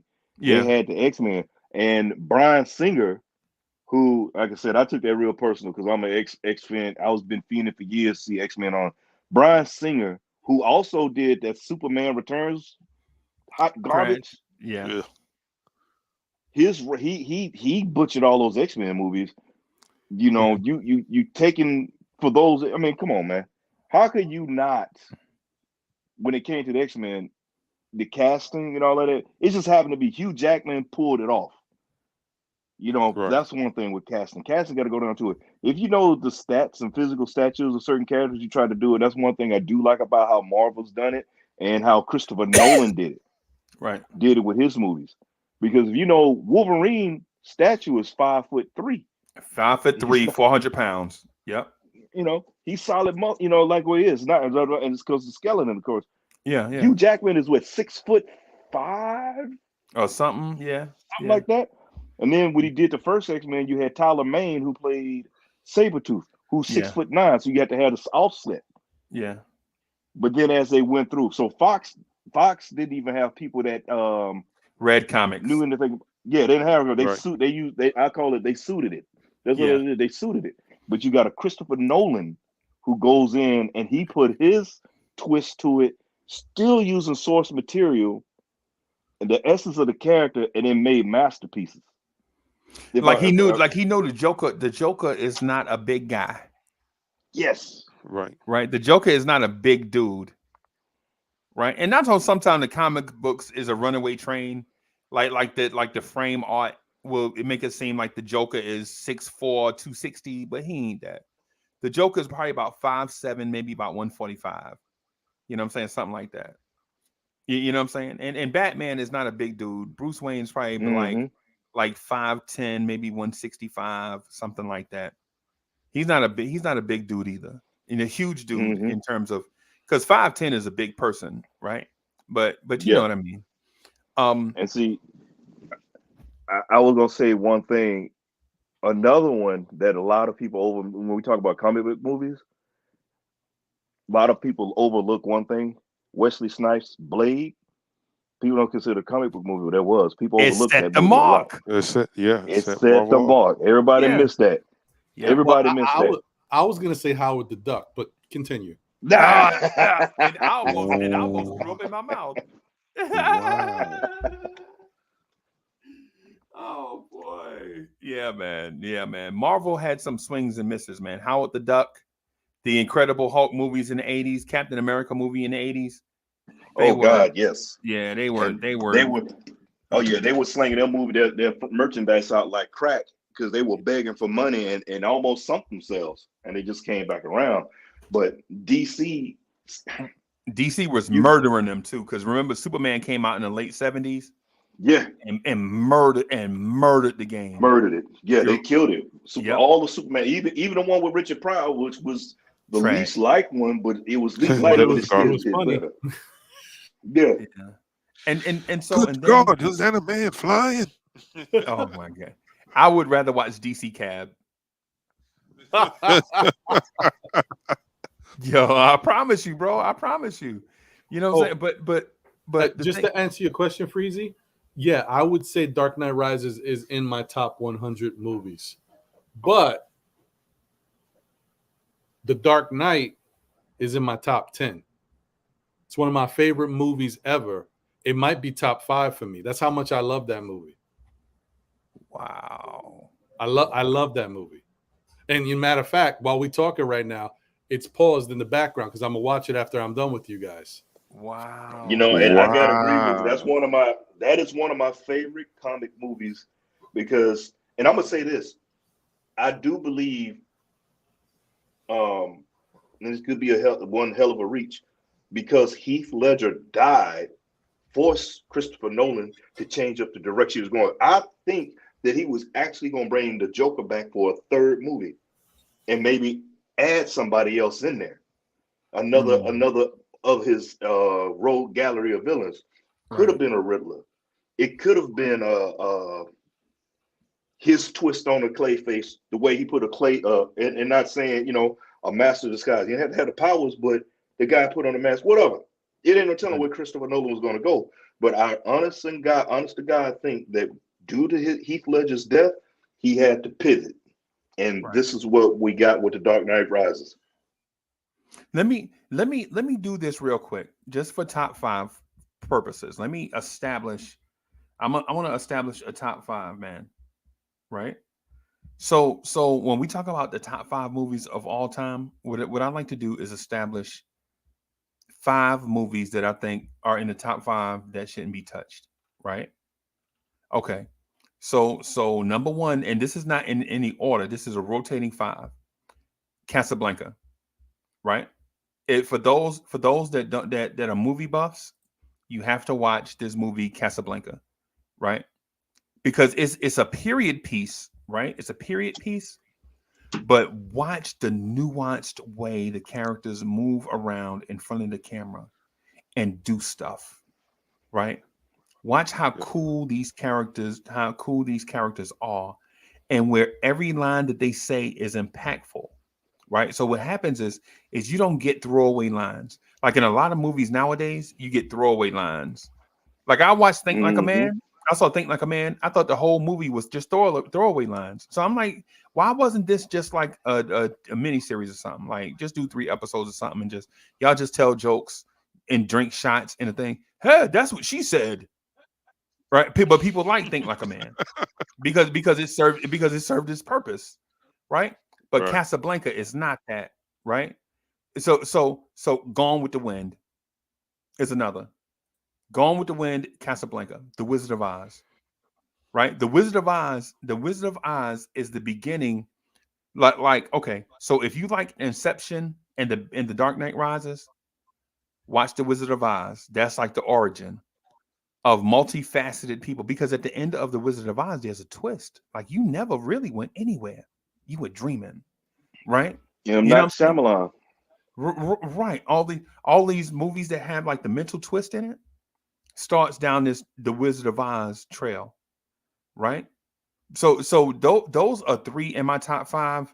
The other 2, depends on what you really like. I like Forrest Gump in my top 5, right? You could add a Star Wars because of the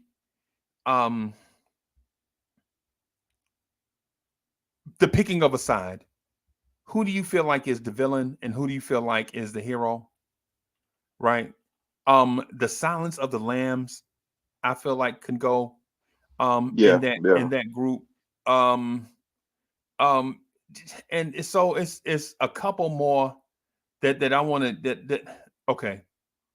So depending on what genre you like, I would say Gladiator or 300, right?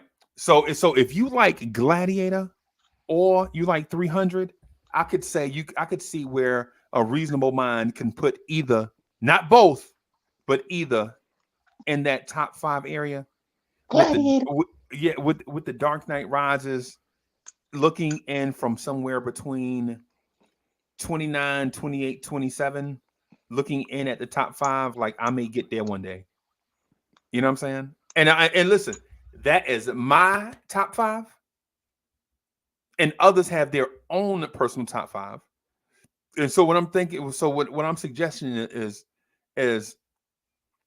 I know that I have a recency bias, right? If a movie is about 100 years old, I'm like, yeah, no, but Gone with the Wind is one of those. I feel like the acting in it is beyond. You know what I'm saying? Casablanca, bro. When you watch my man smoking them cigarettes and doing his lines, bro, you like, is a genius. You know what I'm saying? At the end, he like, frankly, my dear, I don't give a damn. You know what I'm saying? And you've been like, yo, That is a why? cold line, man. Yeah, why didn't you say that an hour ago? You know what I'm saying? You say when you put somebody to their limit, you put somebody to your Ryan, you know how you be doing a live stream or whatever, and an unexpected guest jump on the panel and they just push you, and you like, You seen it. yeah. And so you like, yo, why didn't you just do that an hour ago? Sometimes you have to let things cook, you know what I'm saying? So, but yeah, man. So I'm not knocking your top 5 because it's yours. And I'm not trying to sway people to where I am. You know what I'm saying? Because I have different experiences. I'm a different age. I've seen different things and all this thing. What I'm just suggesting is let's not eliminate other greats because there are so many great movies, bro. So I mean, it's great. Hey Chuck, you know what is a sleeper for me? A sleeper movie for me is a movie called Straight Outta Compton. It's a sleeper movie for me. A movie that you put on and go to sleep. No.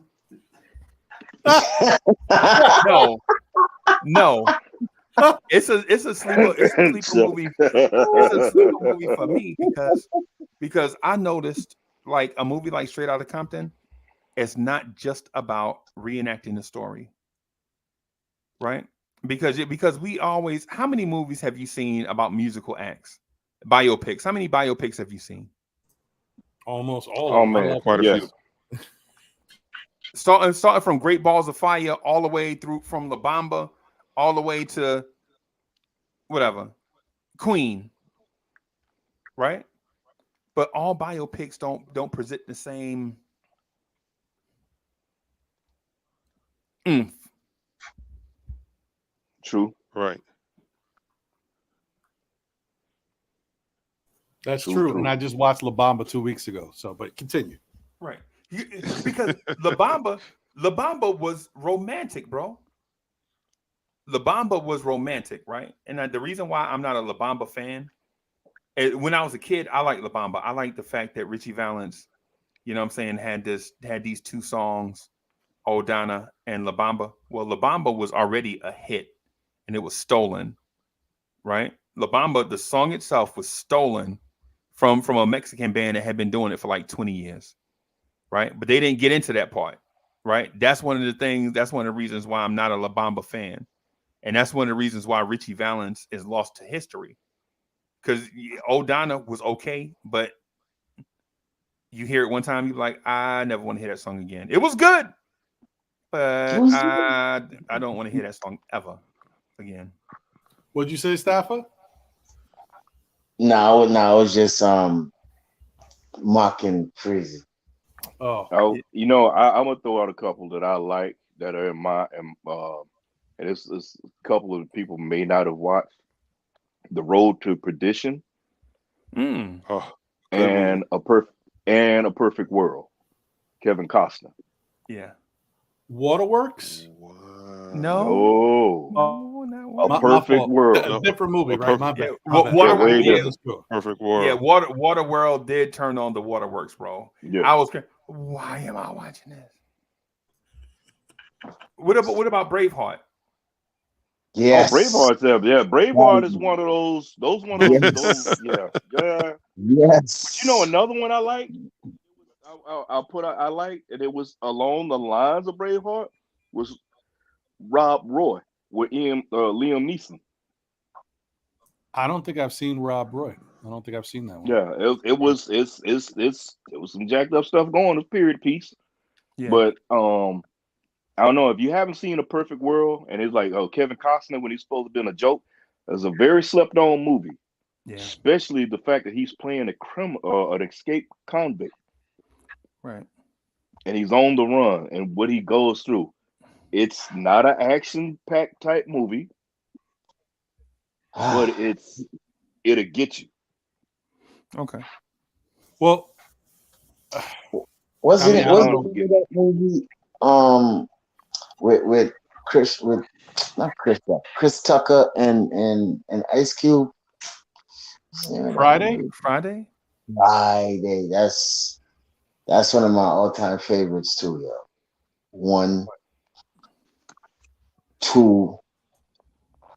I think it was 3 series, right? It was 3. Right. Yeah. Friday. Yeah. Next Friday and Friday after next, right? Right. Yeah. Right. Yeah. Yes. But So, but Friday 1. Yeah. Stupid. Yep. Well, I was gonna say, like, that's the thing. Like, it depends on what your top 5 consists of. Because I have a top 5 of my favorite movies to watch, and I got a top 5 of like the best movies I've ever seen. Okay. So in my top 5 Right. of the best movies I've ever seen, that's where you would find The Dark Knight. Right. I don't know a particular order. It probably wouldn't be number 1. It might be number 5. Right. But I'd have like Gladiator would be in there, which is one of my favorite movies. Maximus Aurelius. But anyway, whatever. But Usual Suspects. And Usual Suspects is funny that Rome for Rock. Good movie. Usual Suspects is weird because I almost want to take it out of one of my favorite movies, because it's not a movie you can continue to watch. Once you watched it and you've seen it, it's hard to go back to it. Like it loses everything. Kaiser Sauce. Yeah, you lose everything once you know who Kaiser Sauce is. If you don't know, it's like it's tough. It's tough to keep going back to that. Right. But then on the other side, like when Staff is talking about a movie that he loves. And my top 5 of movies I've loved that I always want to watch, Ferris Bueller's Day Off, House Party. Like those are movies I've watched those movies like 50 times. Who knows how many times I've watched them. Right.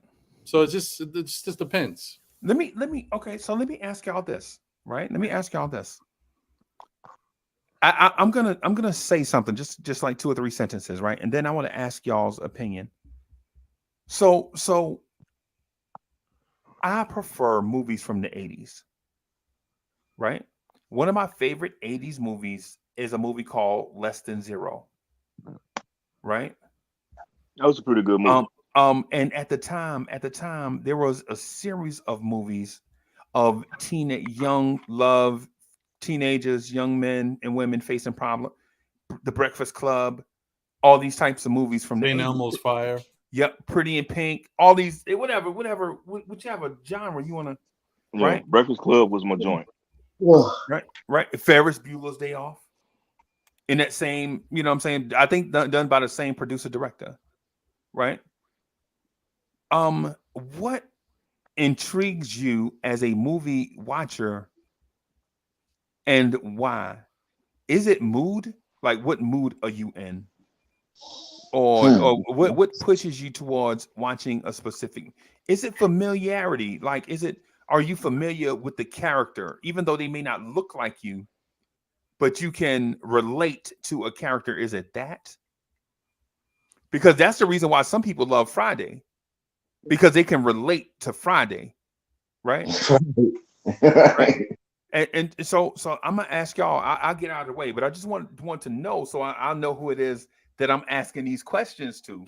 And you know what I'm saying? Because I've asked some questions and I've said some stuff.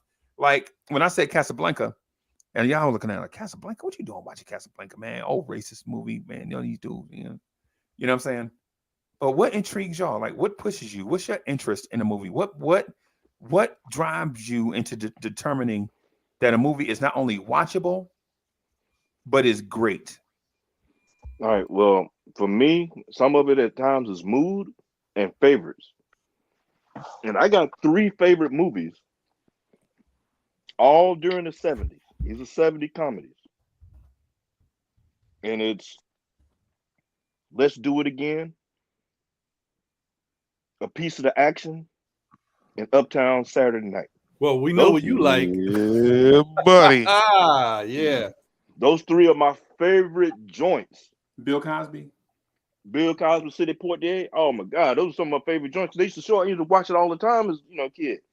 Right. But another one from the 70s, it was actually an all-black Western, Buck and the Preacher. Okay. Sidney Poitier and Harry Belafonte. Okay. Now I was about to say I don't know what that, but when you said Harry Belafonte, and I've seen it, I just didn't remember it. I was young. So those, and see, with me, I watched a lot of Westerns with my mom. My mom used to watch a lot. That's why I'm on Westerns like that, man. Right. But that was one of those are some of the favorite ones I like, especially comedies, man. Those are some of my favorite comedies all the time. So it just depends on the mood. If I want to see some action, it just depends on what type of action I want. Because growing up, I'm born in the 70s, growing up, with and stuff around the 80s, going to Bruce pay, Willis. kung fu theater. If I want some martial arts, some old school Shaw Brothers, I may put those in. Yeah. So I'm kind of like all over the place. But then action in the 80s, Predator, Terminator, Right. Aliens, those type of things. So it depends on my mood where I'm in. Yeah. Okay. Yeah. But so it really depends. Or if you get a recommendation, like when you catch throwing out movies, I'm like, oh yeah, let me go check this. Let me write that down. Go check that out if I hadn't seen it. Or damn, I forgot about that. I just watched that Joker in a minute. Let me watch it again. Right. I really tough one. Real tough. Real tough. To your point about recommendations, right? I'm driving home from work, and a dude that I barely kick it with. In the afternoons it's getting dark early, blah blah blah. You like riding. A dude calls me out the blue, like he laughing. Uncle Freezie. I'm like, yeah, what's going on, bro? This is unexpected. How you get my number? He's like, yo, you gotta go see this movie, The Hangover. Go watch it and call me back. Click. Right? I'm like, The Hangover? I saw the trailer for that. That thing looks stupid as hell. Right? Me and Mo, I pick up Mo. Mo like, yo, what movie you want to go see? This the same day. Same day. Mo like, what movie you want to go see? I see the Hangover poster. I'm like, yo. Let's watch that. Right? Because we had the $2 movie. We in a small town at the $2 movie, right? Where they get you is they cook in the movie, bro.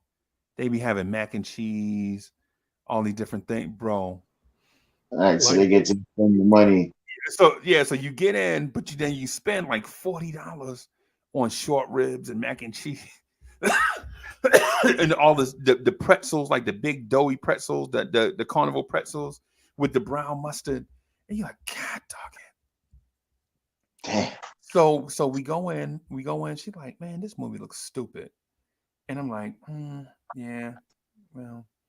So we get in, we find our way. We find out that halfway through the opening scene, we are cracking up. We are rolling, like we laughing, spilling popcorn on the floor. Like M&M's is like, we got M&M's wrong. You know how the movie be slanted, M&M's drop on the floor, they roll all the way up to the front. You know what I'm saying? So we here laughing, everybody in the theater. It's like 9 of us in this big theater, right? 9 of us in here, right? We cracking up laughing, bro. And so, Ron, when you say watchable, to me, recommended and watchable on that list, if there is such a list, The Hangover is on that list for me because I dropped Mocha off, went to my brother's house and told him about the movie. He like, yo, when the next time you going to see it? I'm like, I'm going tomorrow. You know what I'm saying? He like, yo, you got to see it again. I was like, yup. You know what I'm saying? So I took him. Yo, we wound up seeing the movie 3 times back-to-back days. Well, I did 3 times in back-to-back days. My brother saw it twice, and then we took our homeboy Matthew with us. You know what I'm saying? All of us just, you know what I'm saying? And Chuck, I forgot I can't say people's name, right? No, you can't. And I can't say people. Okay, let's call him Colin. So we took Colin with us. Me and my brother took Colin with us, right? And yo, we was cracking up. And Colin would listen. You ever took somebody with you that was high? To me, the people that are high are the Myself, party yes. enhancers. They are the party enhancers. You want to have They a laugh party? at everything. They laugh at Yes, everything. yes. You know what I'm saying? Because the people that are high, they ain't here for a long time, but they here for a good time. Yes, You know what I'm sir. saying? And Yes, so sir. and so we take Colin with us. Me and my brother, we was gonna laugh anyway. By this time, we know all the parts, right? Yeah. Here come. You know what I'm saying? And so Colin said, what? And then Mr. Chow jump out the trunk butt naked. Yeah. And then he like, you know what I'm saying? And so to see this dude face, you know what I'm saying? We like it's so I didn't mean to cut you off. Hilarious. Yes. Hilarious. So when you say watchable and all that stuff, I get it. It don't have to be the greatest acting in the world. You know what I'm saying? But watchable and rewatchable, I agree, bro. That's a totally separate list. Yes. Yep. See, it's funny you were talking about the Hangover. You know, that movie there, I watched, watched them all. The first one had me dying because me and my homeboy were thinking about we were on Rim Pack, and we always said we were the hangover before the hangover because the ship pulling in, we coming out to Hawaii. Can I just get a little? Can I get a little story time real quick, fellas? So Let's do it. all right, so I'm on ship and we're coming out to we're heading out to Hawaii from San Diego on what they call Rim Pack. So Rim Pack back in the days used to go from San Diego to the Philippines and islands around there. You gone for 3 months. Now, mind you, I just gotten back off about a 7-month deployment, and we were home for about a month and a half, maybe 2 months. Boom, back out in that water again for 3 months, right? When we get to Hawaii, me and my homeboy are talking about, all right, this is what we're gonna do. We got duty the next day. So if you don't know what duty is, that means you got to stand on the ship or at your command on the base, and you got security. You doing security and all like that, basically. Right. That's the way to put it. So me and him, we had duty section. And on ship, they used to be from every 3rd day you would have duty. Well, we had enough that we had it every 4th day, which was great. So if you ever every 3rd day come around fast, that extra day felt like it was wonderful. So anyway, the plan was, all right, we're gonna pull in. Since we got duty the next day, we're gonna get a rental car, get something to eat, go around and get a nice steak, come back to the boat, chill, stay on duty, and then we'll get out and do what we're gonna do. Because mind you, we were just in Hawaii 2 months prior. About 2 months prior. And we hit all the spots. They had this one club there called Rumors. Was off the chain. That was bananas. It was jumping. So we get there. Me and my man get a car. I rent a car, and we heading back to the base. We made a slight detour. Messed around, went to the packing store. That was mistake number 1. Go in, we buy some Bacardi Limon, and we get some Sprite. Head back to the boat. Got back in time that we ate on the ship. We said, that's all right. We're gonna go out for a little bit. Showered up, pull out our gear. We already knew. We're gonna head to Rumors. Let's go to Rumors.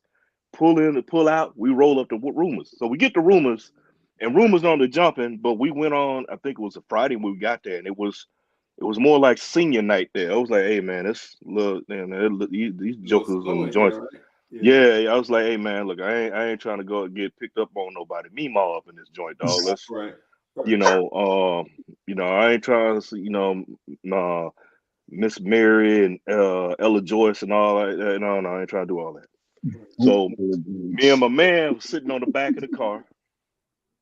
We're sitting on the back of the car, and he had the Lemon. He take a hit, pass it to me. I pass him the Sprite. I take a hit of the Lemon, pass it to him. So we doing that back and forth. These two old cats looking like Mississippi pimps come walking by. That's what I'm talking about, young blood. Hey, Earl, you remember that, man? That's how you used to do it. That's how y'all do it, young fellas. I'm like, yeah. So we're sitting around, and so we had a homeboy that was stationed there. He was on the ship out there, my man Gusto. So I said, we said, hey, Gusto, what's going down tonight? Gusto was like, hey, head downtown Waikiki. You got, I want to say it was Studio 59. So I was like, bet. So now, mind you, me and Jack done killed his bottle of Bacardi Lemon and Sprite. We was, it was more Bacardi than Sprite anyway. We drank straight out the bottle. So we get down to downtown Waikiki. We go in, we both feeling real nice, and we walk on upstairs to Studio 59. Now, mind you, I didn't eat a lot. I'm buzzing. We killed this bottle. I'm starting. I got a nice little buzz. I'm in my nice little chill spot, and I'm leaning over the rails, looking downstairs, and I'm trying to figure out what is this word? All these X's and stuff up in this thing. What the hell? And I look down and I see these white pants, and I was like, damn. So while we in line, I hit my boy. I'm like, hey, we going in there. Right. He was like, where? There, where all them X's. And so we ran downstairs, got in line, got in the club. So we called my boy Gusto because he said he was gonna come out. He was like, yo, hey Gusto, we ain't going for now. We went to the spot with all the X's. He said, oh, that's Zanzibar. I was like, yeah, Zanzibar. That's way up in Zanzibar. So we get up in Zanzibar. First thing I go get my old faithful double shot rum and Coke. Okay, mistake number 3, right? See, mistake number 3. So I get Jack, I get my man, get him his drink, right? And so Gusto comes.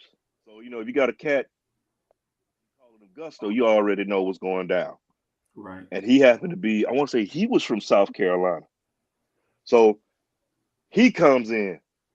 Gusto comes in. What you drinking? I got a double shot. What you drinking? My man Jack was drinking his. So we drinking those. Run across a kid from the I was stationed at Pendleton. This cat, he was real young. I see him up in the club, and I used to call him Grasshopper. Well, we used to call him Grasshopper because this cat would bust out doing the drunken monkey technique style, rolling around the floor in the warehouse up at the unit. He just doing all kinds of wild stuff. Right. And he kind of looked like Urkel. Right. So now we fast forward, you got Urkel with some swag now. And and he was like, what's going down? Whatever. He said, what you drinking? I told him, hey man, double shot. All right, what you drinking? So here comes another round. That was mistake number, was that 5? I'm up to 5 now. 4, right? 4. So now it's my turn. Hey, my man, before I was gonna get another round, Gusto was like, hey, let's get shots. Yeah, let's get shots. Grasshopper, let's get shots. My man, let's get shots. So everybody's buying shots. So I went from 4, 5, 6. I'm up to mistake number 7. So we throwing down shots. So as the night goes, we up in here, and when you on tilt. So for me, I knew I was going too far because I'm up in the spot and everything started moving in slow motion. And I was like, oh damn, I drank too much. That's all right. I'm a sailor. I can do this. I can hold my drink. Another double shot, please. So, So the night keeps going, and this spot is jumping. There's shorties all over the place, and you know you got the ships in port. You got your Hawaiian joints. I mean, it's all over. They're all over. Needless to say, me and my man, I don't know how we wound up at a park because there's bits and pieces we had to fill in. We were at a park, but then we realized like, yo, we got to get to the base, and it was like, so we driving. The sun. Now we're going back to the base, and the sun is coming up. I got my face pressed against the window, and I'm like, man, how the hell this happened, man? What do we do? He said, man, I'm trying to remember some bits and pieces at this point. I just know we wound up at the park. But how did we get to the park? I don't know how we got to the park, but What we kind at of the park. What kind of park was it? City Park. Downtown Waikiki. We were down. Man, look, we went from the spot. We was with the fellas, and it was bits and pieces that we kept blanking out. Oh my goodness, bro. Drinking like that. But the thing is, we got duty. Be formed up. Look, we got to be in formation. Look, and this is the bad thing about it. We were section leaders. I wasn't a junior cat. I'm more of a senior enlisted. Oh boy! I'm like I said, I was an E6. I was first class. But boy, we first classes. We supposed to set the example. Right. So, look, we got to be out there formed up. Have everybody formed up. So the sun is coming up. I got my face pressed against the window, man. I look like a goldfish, man, with my face all pressed up against that joker, right? So we driving on base, and I know if you, it smelled like straight liquor up in the car. We were just oozing liquor out of there. Flash the ID, get on base, park the car. We go upstairs, go to the, salute, get up on the brow and all that. They go down to the guard berth and change. We had just enough time to shove some eggs in the mouth, run out on the duty section, right? And people falling up, and I'm looking, and my whole duty section is faded. I mean, cats were hurting because we everybody went straight donkey in Hawaii. Right. So if you never been to Hawaii, because of some things, it's expensive, but when you go, you will have a good time. So I'm looking, and I'm, forming my guys up. Now, granted, I was a hospital corpsman. I'm duty medical. My two guys I had didn't even show up for formation. They were too lit. They were too hungover, but I had them covered. I'm looking at it. So, we forming up, and the sun is beaming down, and I'm sweating. And all of a sudden, my mouth started getting watery. I was like, oh, man, I can't throw up. I can't throw up, man. Oh, God. And then I could feel the ship kind of rock a little bit. I was like, oh, man, this is not going to happen, man. I got to hold this tight, man. I got to hold this tight. But I'm looking at everybody, cats swaying in the wind like the flag. Right. The wind was, and you can see it. And then when the wind blows, you can smell the liquor coming off everybody. So I pop my salute, do what I got to do. And then they break us up for formation. You got anything to pass? We're like, no. So we run back downstairs. I run back downstairs. I look in. My two guys are passed out in the medical ward. Passed out. What? I mean, not even half in uniform, half out, boot on, boot out, passed out. Wow. So the chief comes in. He was like, hey, no, we got to get these shots. We got it, chief. He leave, and I'm trying to go to sleep. I just need to sleep a little bit. I just give me about 2-3 hours of sleep. I'm good. I'll be good. He come back in. He's like, hey, don't forget, we got it, chief. We got it. He leaves. He comes back. Now the chief is E7. That's E7 in the Navy. E7, in the Navy. So, so chief come back. He said, he comes back in. He said, one more. I said, chief, damn it, just leave me alone. Just leave me alone, chief. Leave me alone. I just need to sleep, man. Let me sleep. I got it. He's like, okay. So he leaves. We wake up, man, and supposed to do training. We overslept. So that was our whole night. We overslept, and then I had to wake my guys up. We had to hurry up and hustle, and then we had to give shots and do training. All on a hangover. You're a good man. What? Yeah, man. So Chuck and I are Army. We'd have drunk all that liquor and still, because we Army, bro. We tough. Yeah. Okay. Navy guys, they just don't know how to handle. Okay, yeah. I like what you're saying, Freeze, because the army cats were trying to hang with us, and I've seen them get drug on up out the club constantly. Yeah, man. Yeah, I mean, but man. the thing is, and the thing is, with us, when you pull in the port, you power drink, man. That's all you, man. The worst ones are engineers. Them boys got to be 6 on, 6 off. They power drink. I never seen humans consume so much alcohol within 2 to 3, within an hour. The way they doing, just throwing it down. But man, but I will say this here: when I was in AJ, and that's supposed to be it's dry. Man, Army came through in the clutch for me. That's all I will say.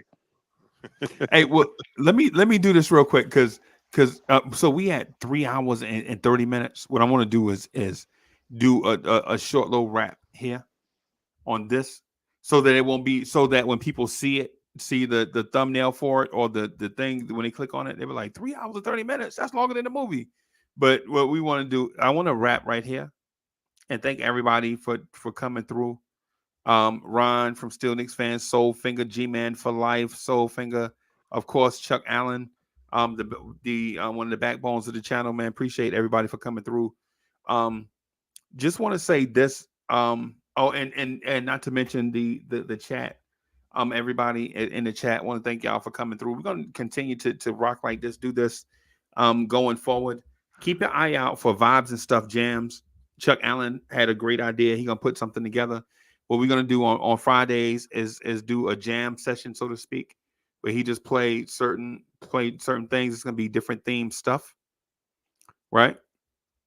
I am going to do Chop It Up, probably commit to doing Chop It Up on Fridays.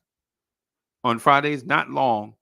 You know what I'm saying? Not just for a good time, but not just for a long time, but for a good time. And so we're gonna have more content here. Of course, we can't, forget about the mothership, the Blawrence Tears. We're gonna continue to do the Knicks Wanna Drive, the Pod Couple, Knicks Freestyle, Knicks After Party, and a bunch of stuff over there on Blawrence Tears. So if you don't know what Blawrence Tears is, just type it in. It's spelled just like it sounds. Blue Tears, Orange Tears, Blawrence Tears. So it's Blawrence Tears, blue and orange put together, right? Go over and subscribe to that. You'll see that some of the same personalities that you have grown to love and anticipate them coming on. Make sure you also subscribe to Knicks, Still Knicks fans on YouTube, where Ron and John and Jose put out excellent content. Thank you everybody for coming through, man. Thank you. We appreciate y'all, and we gonna wrap right here. Thank y'all.